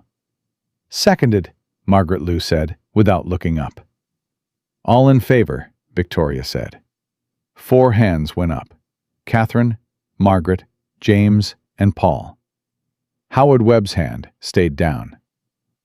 Richard was still standing, his face white, his jaw working. "The motion carries," Victoria said. "Richard, you're on administrative leave effective immediately. Security will escort you to collect your personal belongings." Richard looked at Victoria with an expression that Marcus recognized. The look of a man who had underestimated someone for years and was only now realizing the cost. "You'll regret this," Richard said. "I regret not doing it 3 years ago," Victoria replied. "Sandra, please have security come to the boardroom." Richard turned to Marcus. The rage in his eyes was pure and undisguised. "You did this. You walked into this company 5 weeks ago, and you poisoned her against me." Marcus stood up slowly. He was taller than Richard, broader, and in that moment, something in his bearing shifted. Not threatening, just immovable. "I didn't do anything," Marcus said. "Your own people did this. They kept the records you thought you'd buried. They remembered what you forgot. That they're human beings, not line items. All I did was listen." Richard grabbed his briefcase and walked out of the boardroom without another word. 2 security guards met him in the hallway. The board members began talking among themselves. Catherine was already on the phone with the company's external legal counsel. Tommy and Carlos and Frank stood against the wall, looking at each other like men who had just watched something they'd given up hoping for. Frank caught Marcus's eye. He gave a single nod. Marcus nodded back. Victoria wheeled herself away from the table and stopped next to Marcus. "Walk with me," she said quietly. They went to her office. Victoria closed the door behind them. For a moment, she just sat there, her hands in her lap, her eyes unfocused. "It's done," Marcus said. "It's not done. It's started. The investigation will take weeks. Richard will hire lawyers. Howard will try to undermine the vote. The press might get involved." She looked up at him. "This is going to get worse before it gets better." "I know." "Are you ready for that?" "Are you?" She didn't answer immediately. She wheeled to the window and looked out at the city. The late afternoon sun was hitting the glass, and the room was filled with warm light. "My father used to say that a company is only as strong as the people it takes care of," Victoria said. "I forgot that. I got lost in stock prices and board politics and survival. I forgot about Tommy Medina's leg. I forgot about Carlos Vega's fingers. I forgot about the people who make this company work." "You didn't forget," You were overwhelmed. There's a difference. Is there? Yeah. Forgetting is a choice. Being overwhelmed is what happens when you're fighting a war on every front with no one watching your back. She turned from the window. I have someone watching my back now. You do. That terrifies me.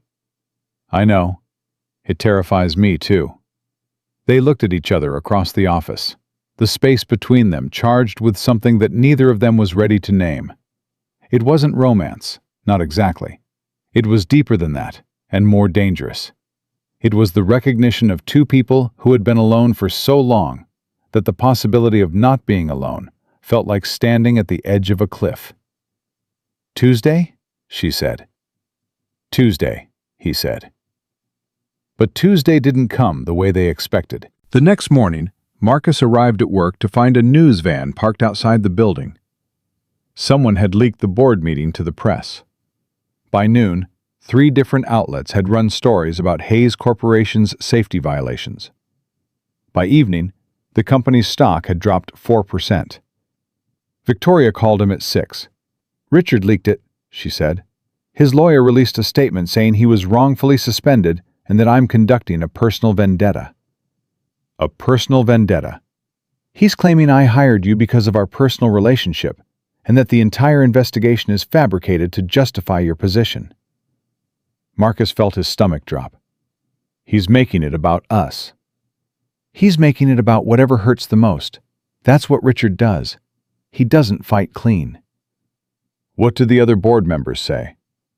Catherine and Margaret are solid. James is nervous about the stock price. Paul hasn't said a word, which worries me. And Howard is calling for an independent review of my hiring decisions, starting with yours. So they're going to come after me. They're going to try. Marcus was quiet for a moment. Then he said something he'd been thinking since the day Richard first walked into his garage. Victoria, if I'm the thing they use to bring you down, I'll resign. Tonight. I'm not going to be the weapon they use against you. Don't you dare! I'm serious. If my being here gives them ammunition, your being here is the only reason those mechanics have a voice. Your being here is the only reason I found out what Richard was doing. If you resign, they win. Richard wins. And every person on the 38th floor who trusted you goes back to being invisible. I can't let them destroy you because of me. Marcus, listen to me. Her voice was fierce now, burning through the phone. I have spent 3 years being diminished by men who think my wheelchair makes me weak. I have spent 3 years watching them pick apart my company, my decisions, my character. I am not going to let them take the one person who had the courage to stand in that boardroom and tell the truth. You are not leaving. Do you hear me? You are not leaving. He pressed his hand against his forehead and closed his eyes. Okay, he said. I'm not leaving. Promise me. I promise. Good. Now go home. Be with Emma. And Marcus? Yeah? Thank you. For standing up for people who couldn't stand up for themselves. For standing up for me. He didn't trust his voice to answer. He cleared his throat and said, Tuesday. Tuesday, she said, and hung up. Marcus drove home through traffic that felt slower than usual, his mind turning over every angle, every threat, every possible move Richard Hale might make. The man had money, lawyers, connections, and the ruthless efficiency of someone with nothing left to lose. Emma was at Mrs. Patterson's. She ran to the door when Marcus knocked, holding a piece of paper above her head. Daddy, look! He took the paper. It was a drawing. 3 stick figures holding hands. 1 tall, 1 medium, 1 in a wheelchair. Above them, in crooked 6-year-old handwriting, it said, U.S. Marcus stared at the drawing for a long time.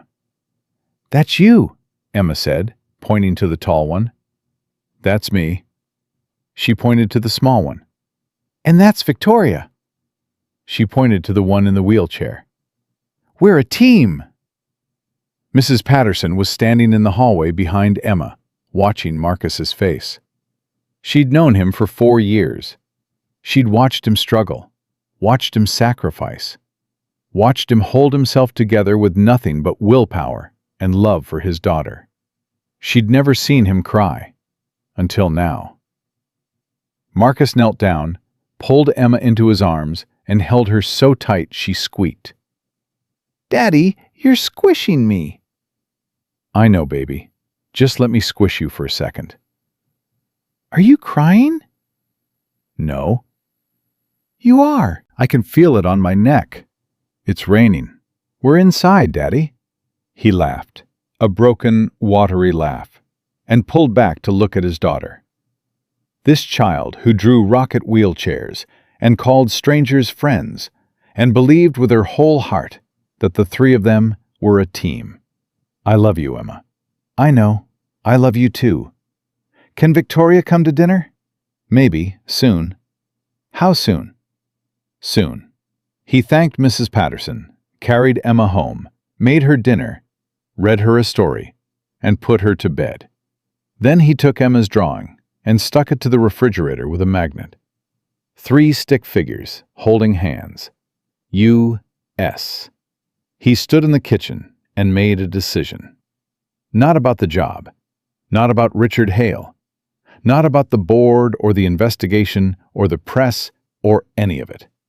He made a decision about who he was. He was a father. He was a mechanic.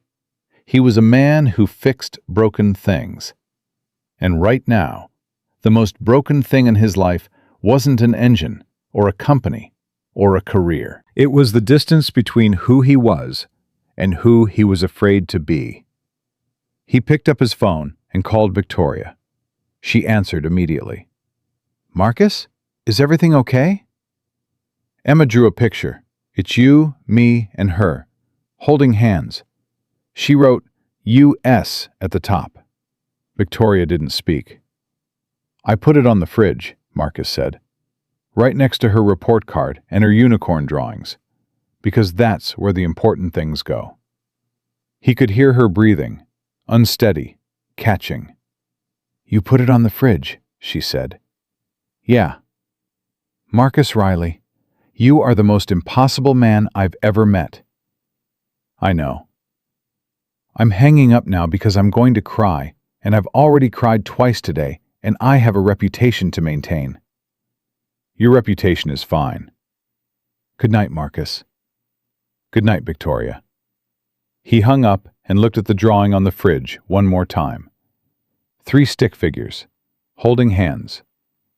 A team. Whatever came next, Richard's lawyers, the board's review, the press, the scrutiny, the whole relentless machine that was about to try to tear them apart, it would have to go through that. Through a mechanic who didn't walk away. Through a woman who refused to break.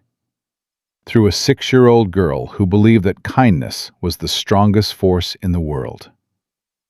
And that drawing, crooked and imperfect, and held up by a cheap magnet on the second-hand refrigerator, was the most powerful thing in the room. The investigation lasted 6 weeks. 6 weeks of lawyers, depositions, document reviews, and sleepless nights. 6 weeks of Richard Hale's legal team filing motions, issuing counter-complaints, and feeding stories to every business journalist who would listen. The narrative they pushed was simple and vicious. Victoria Hayes, a disabled CEO with declining judgment, had hired her boyfriend off the street and was using a fabricated safety scandal to consolidate power. Marcus saw the headlines. He read them on his phone in the parking lot before he walked into the building every morning. He read them and put his phone away and went to work. Frank Dooley was the first to address it directly. He walked into Marcus's office on a Wednesday morning, closed the door, and sat down. "The guys are reading the news," Frank said. "I know." "They're calling you her boyfriend." "I know that too." "Is it true?" Marcus looked at Frank steadily. Victoria Hayes is someone I have coffee with on Tuesday nights. She offered me a job because nobody else could fill it. Everything I've done since I walked into this building, the brake pads, the safety reports, the compliance filings, is documented, justified, and verifiable. If that's not enough for the press, it's enough for me. Frank studied him. It's enough for us, too. I just needed to hear you say it. Now you've heard it. Good. Frank stood up. Tommy wants you to know that his lawyer calls. The company's insurance is reopening his injury claim 3 years after the fact, because of the evidence you pulled together. That's Victoria's doing, not mine.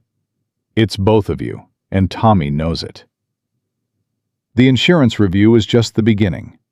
As the investigation deepened, the external legal team Victoria had hired uncovered a pattern that went beyond deferred maintenance. Richard Hale had been systematically redirecting operational budgets to inflate quarterly earnings, making the company look more profitable on paper, while the infrastructure rotted from the inside. The board's independent auditors confirmed it within a month. $230,000 in safety expenditures had been reclassified as discretionary and eliminated over 4 years. Catherine Price called a special board session. This time, Howard Webb didn't show up. He'd resigned quietly the week before, citing personal reasons. The truth, which Marcus learned from Sandra, was that Howard's financial ties to Richard went deeper than the board had known. Shared investments, a vacation property in the Hamptons, and a consulting arrangement that had never been disclosed. The board voted unanimously to terminate Richard Hale. Not administrative leave, termination with cause. His severance was revoked. The company filed a civil suit for breach of fiduciary duty. Victoria called Marcus the night the vote happened. "It's over," she said. "Is it?" "Richard's out. Howard's gone. The board has approved a full operational review and a 20% increase in the fleet maintenance budget. Catherine Price is chairing a new safety oversight committee." She paused. "And Tommy Medina's injury claim has been settled. Full compensation, back pay, medical expenses, all of it." Marcus closed his eyes. "How much?" "Enough. More than enough. It won't give him back the years, but it's a start." "What about the press? They're still running the story about us." "Let them run it. The truth is in the documents. The board's statement will be public tomorrow. Richard's termination, the safety findings, the financial irregularities, all of it. The narrative will shift." "And if it doesn't?"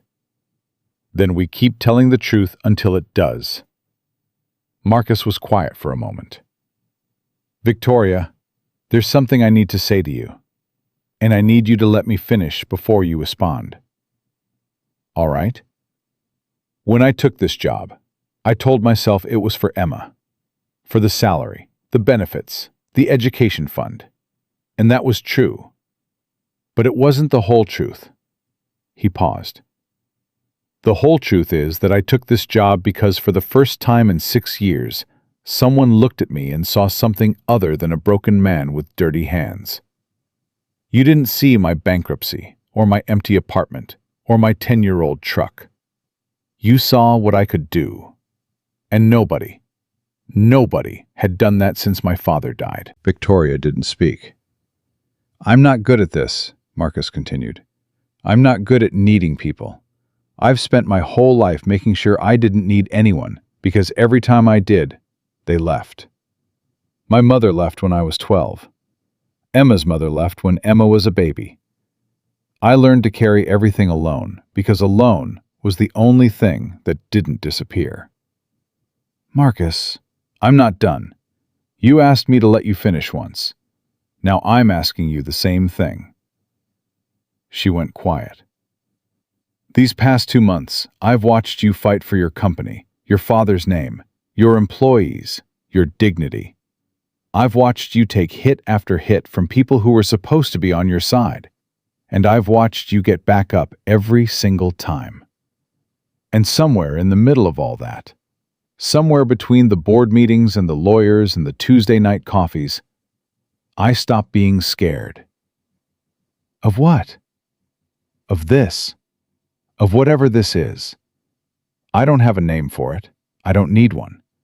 I just know that my daughter drew a picture of the three of us holding hands, and I put it on my refrigerator, and it's the first thing I see every morning. And every morning, it makes me believe that maybe, I'm allowed to have something good without waiting for it to be taken away. The phone was silent for so long that Marcus pulled it away from his ear to check if the call had dropped. Victoria? I'm here. Her voice was barely above a whisper. I'm here, and I'm crying. And I told you I have a reputation to maintain. Your reputation is fine. She laughed, the same startled, broken laugh from that first night in the café, the one that sounded like a bird remembering it could fly. Tuesday, she said. Tuesday. But Victoria, I want to bring Emma, if that's okay. If that's okay. Marcus, I've been waiting for you to ask for weeks. She's been drawing you something. She won't show me what it is. She says it's classified. I love that child. The words came out before Victoria could catch them. They hung in the air between two phones, across two parts of the city, between two people who had spent their lives building walls and were now standing in the rubble, wondering what came next. She loves you too, Marcus said. She told me last week. She said, Daddy, I love Victoria because she doesn't pretend. I asked her what that meant, and she said, she doesn't pretend to be happy when she's sad. That's brave. Victoria made a sound that was somewhere between a laugh and a sob. A 6-year-old understands me better than anyone I've ever known. She's smarter than both of us. She really is. Good night, Victoria. Good night, Marcus. And Marcus? Yeah? I'm not going anywhere either. He hung up. He walked to Emma's room. She was asleep, her face pressed against her pillow, one arm hanging off the bed. He tucked her arm back under the blanket and stood there, watching her breathe, feeling something settle inside him that had been unsettled for a very long time. Tuesday came. Marcus picked up Emma from school and drove to Joe's cafe. Emma was bouncing in the back seat, clutching a rolled-up piece of paper like it was a state secret. You can't look, Daddy. It's for Victoria. I'm not looking.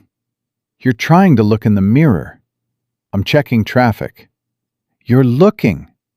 Fine, I'm looking. What is it? I'm not telling. It's classified. They walked into the cafe. Victoria was already there. Same booth, back corner. 2 cups on the table, and the third, a small hot chocolate with extra whipped cream. Emma saw Victoria and broke into a dead sprint. She threw herself forward, and Victoria caught her with open arms, pulling Emma onto her lap with a strength that surprised Marcus every time he saw it.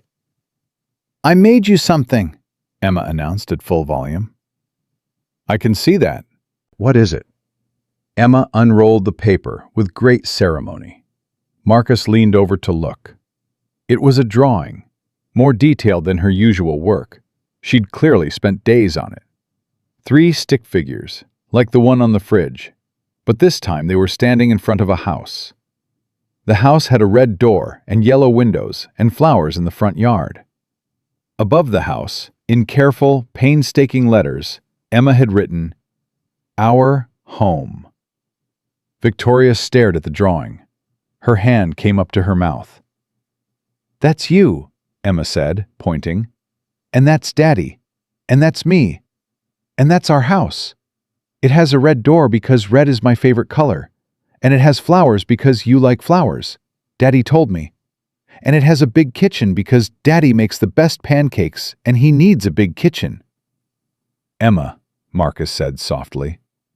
And there's a ramp, Emma continued, pointing to a carefully drawn slope leading to the front door. "For your wheels, so you can always come inside." Victoria pulled Emma against her chest and held her. She didn't speak. She couldn't. The drawing trembled in her hand, and tears ran down her face and fell into Emma's wild curls. Darlene, behind the counter, turned away and pressed her dish rag to her eyes. Marcus sat down across from them. He didn't say anything.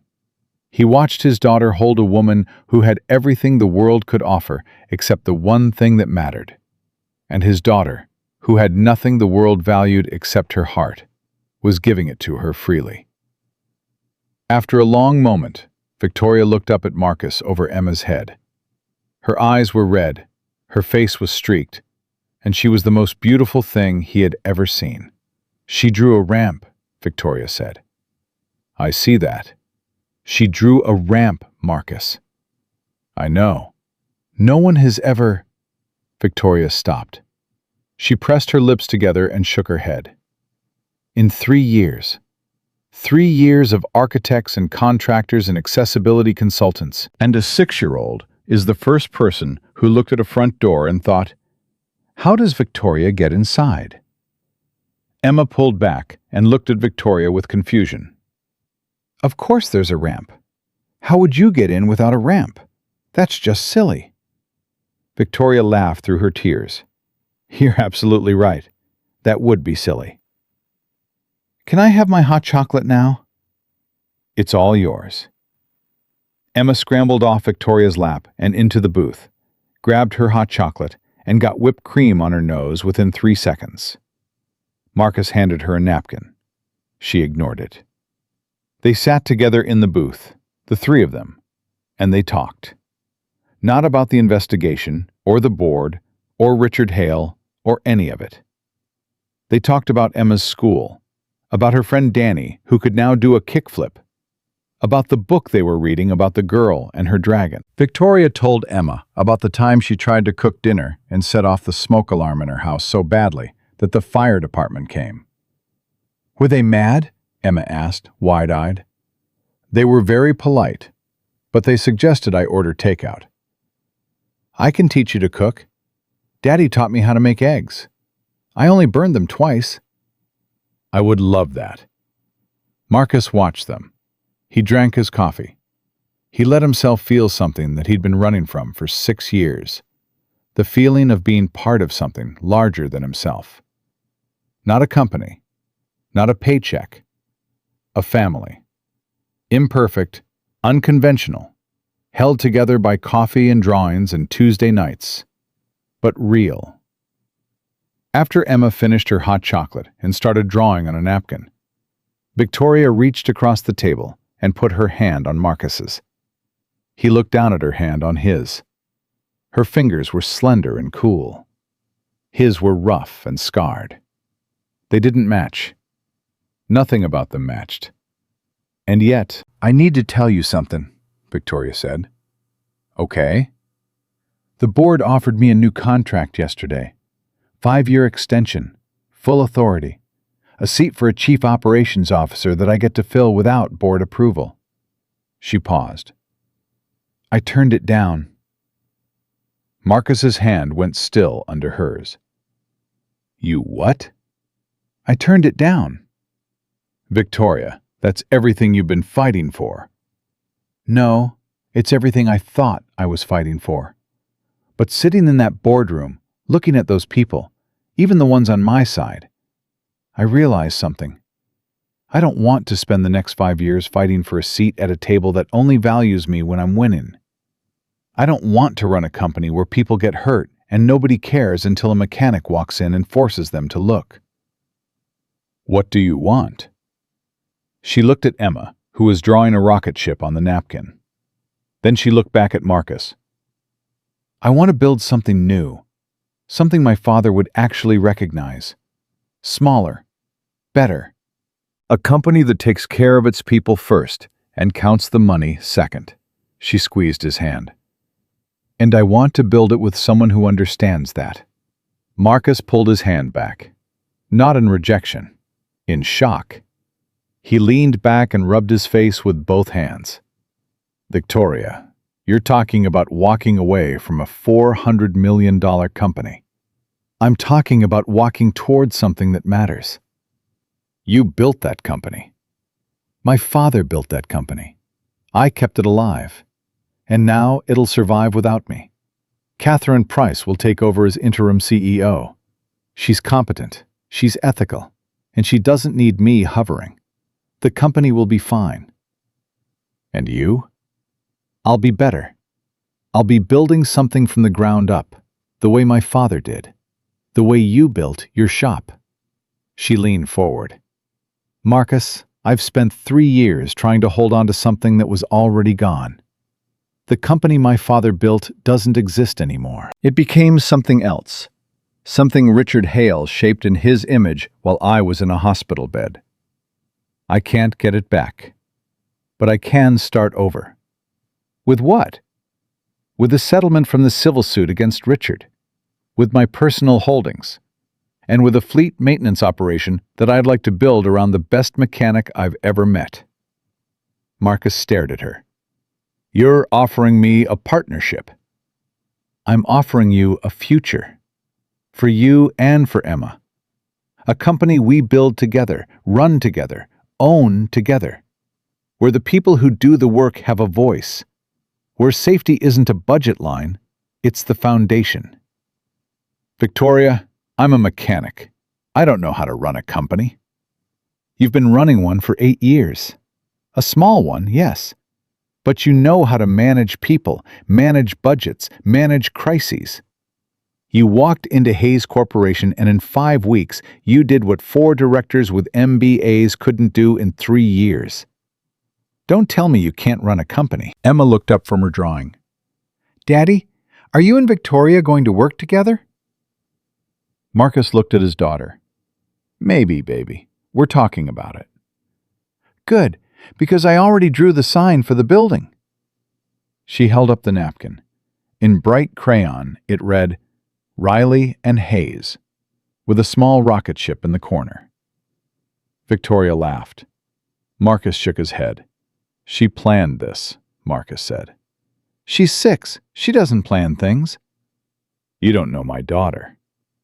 Emma grinned. I planned it a little bit. Marcus looked at Victoria. He looked at his daughter. He looked at the napkin with their names on it. And he felt the last wall inside him, the final barrier, the one he'd built the night Emma's mother drove away, crack from top to bottom and fall. Okay, he said. Okay? Okay. Let's build something. Victoria's face broke open. Not the controlled CEO smile. Not the careful boardroom composure. A real, full, unguarded expression of joy. The kind that changes a face completely. That makes a person look 10 years younger. That reminds you what hope looks like when it's not performing for an audience. Really? She said. On one condition. Name it. Tuesdays. No matter what. No matter how big the company gets, no matter how busy we are. Tuesdays, we sit in this booth and we drink our coffee, and we remember who we were before any of this happened. Deal.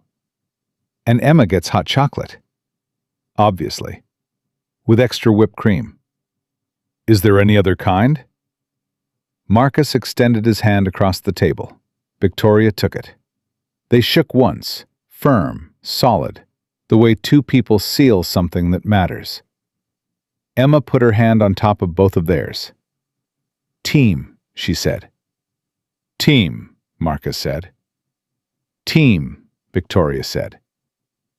Darlene appeared at the table with a fresh coffee, a fresh tea, and a fresh hot chocolate. She looked at the 3 of them, hands stacked, eyes bright, the whole impossible tableau, and she set the drinks down without a word. Then she leaned down and kissed Marcus on the top of his head. About time, baby, she whispered. About damn time. The months that followed were the hardest and the best of Marcus's life. He and Victoria incorporated Riley and Hayes Fleet Services in the spring. They started with 12 employees, 10 of whom followed Marcus from Hayes Corporation, including Frank Dooley and Tommy Medina. They leased a facility on the south side of the city. It wasn't fancy. The floors were concrete. The office was a converted storage room. The sign out front was painted by Emma, crooked letters and all. Frank Dooley stood in the main bay on the first morning and looked around. "It's not much," he said. "It's ours," Marcus said. "Yeah," Frank nodded slowly. "Yeah, it is." Tommy Medina was their first hire. He walked in without his cane. 18 months of physical therapy had given him back most of his mobility, and he stood in the bay where his new workstation would be, and he put his hand on the hydraulic lift, and he tested it 3 times before he was satisfied. "This one works," Tommy said. "They all work," Marcus said, "and they'll keep working. I guarantee it." "I believe you." Tommy paused. "Mr. Riley, Marcus, I just want to say something. When you walked into that boardroom with those folders, I thought you were crazy. I thought Richard would bury you. I thought we'd all lose our jobs. But you stood up there and you said what we'd been trying to say for years, and you didn't blink." His voice thickened. "My daughter asked me what happened. I told her a good man fought for us. She asked what his name was. I told her Marcus Riley. She said, 'Is he a hero?' I said, 'No, he's a mechanic.' That's better." Marcus gripped Tommy's shoulder. Neither of them said anything else. They didn't need to. The company grew, slowly at first, then steadily. Victoria handled the business side, contracts, finances, client relations. Marcus handled operations, the fleet, the mechanics, the day-to-day rhythm of keeping machines running. They argued constantly about budgets, about timelines, about whether to lease or buy equipment. Victoria was strategic. Marcus was practical. She thought in quarters. He thought in torque specs. They drove each other crazy. And it worked. It worked because every argument ended the same way, with both of them sitting in Marcus's office, exhausted and stubborn, until one of them said something that made the other laugh, and then they figured it out. Together. Emma became the unofficial mascot of Riley and Hayes. She visited the facility every Saturday, bringing drawings for every mechanic. Frank Dooley kept each one in his toolbox. Tommy Medina pinned his to the wall above his workstation. Carlos Vega, who had joined the company 3 months in, laminated his and hung it from his rearview mirror. One Saturday, Emma found Victoria in the office, going through invoices. "Victoria?" "Yes, sweetheart?" "Are you happy?" Victoria set the invoices down and looked at this child. 7 now, taller, still wild-haired, still fearless, who had walked into a café 2 years ago and changed everything with a hug. "Yes," Victoria said. "I'm happy." "Good, because Daddy's happy too. He sings in the kitchen now. He never used to do that." "What does he sing?" "Old songs, bad ones, really loud." Victoria laughed. "That sounds terrible." "It is, but it's nice." Emma leaned against Victoria's wheelchair and put her head on Victoria's arm. They sat like that for a while, quiet, comfortable, the way people sit when they've stopped performing and started belonging. That evening, Marcus locked up the facility. The mechanics had gone home. Victoria was in her car in the parking lot, waiting. Emma was in the back seat of Marcus's truck, asleep. Marcus walked to Victoria's car and leaned down to the window. "Good day," he said. "Good day." "Tuesday?" "Marcus Riley, if you ever stop asking me that question, I will hunt you down." He smiled. "Good night, Victoria." "Good night." He watched her drive away. Then he got in his truck, looked at his sleeping daughter in the rearview mirror, and drove home. The apartment was warm. The refrigerator was full. On the fridge door, held up by magnets, was a gallery of Emma's drawings. Rocket wheelchairs, stick figure families, the Riley and Hayes sign, a portrait of Darlene with enormous hair. And in the center, the original drawing. 3 figures, holding hands. U.S. Marcus stood in his kitchen in the quiet of the night and thought about the man he'd been 2 years ago. The man with $9, cracked knuckles, and a pride so heavy it had nearly crushed him. The man who walked into a café, not because he wanted coffee, but because his apartment was cold and he had nowhere else to go. He thought about a woman in a wheelchair who asked a simple question. "Can I sit here?" 3 words that opened a door he'd nailed shut years ago.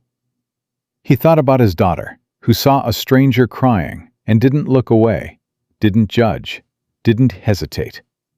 Who walked up to a woman worth millions and gave her the only thing that actually mattered. Her arms, her heart, her belief that nobody should be alone. He thought about Frank Dooley and Tommy Medina and Carlos Vega. Men who had been overlooked and undervalued, who carried their pain in their lockers and their pockets because they didn't believe anyone would ever ask to see it. Men who showed up on the first day at Riley and Hayes and looked around a concrete building with crooked signage and said, "This is ours." He thought about Richard Hale, a man who measured the world in profit margins and treated people like expenses. A man who falsified reports and buried complaints and sent fruit baskets to men whose legs he'd broken. Marcus didn't hate Richard. He felt something worse. He understood him. Richard was what happened when a man decided that winning was more important than being good. Marcus had seen that temptation. He'd felt it in the dark moments, in the desperate moments, in the 3 a.m. moments when the rent was late and the heat was off, and the whole world seemed designed to break him. He'd chosen differently, not because he was better than Richard, but because his daughter was watching. Because a man who tells his daughter that crying is brave had better be brave enough to cry. Because kindness isn't weakness, it's the hardest thing there is. Marcus turned off the kitchen light.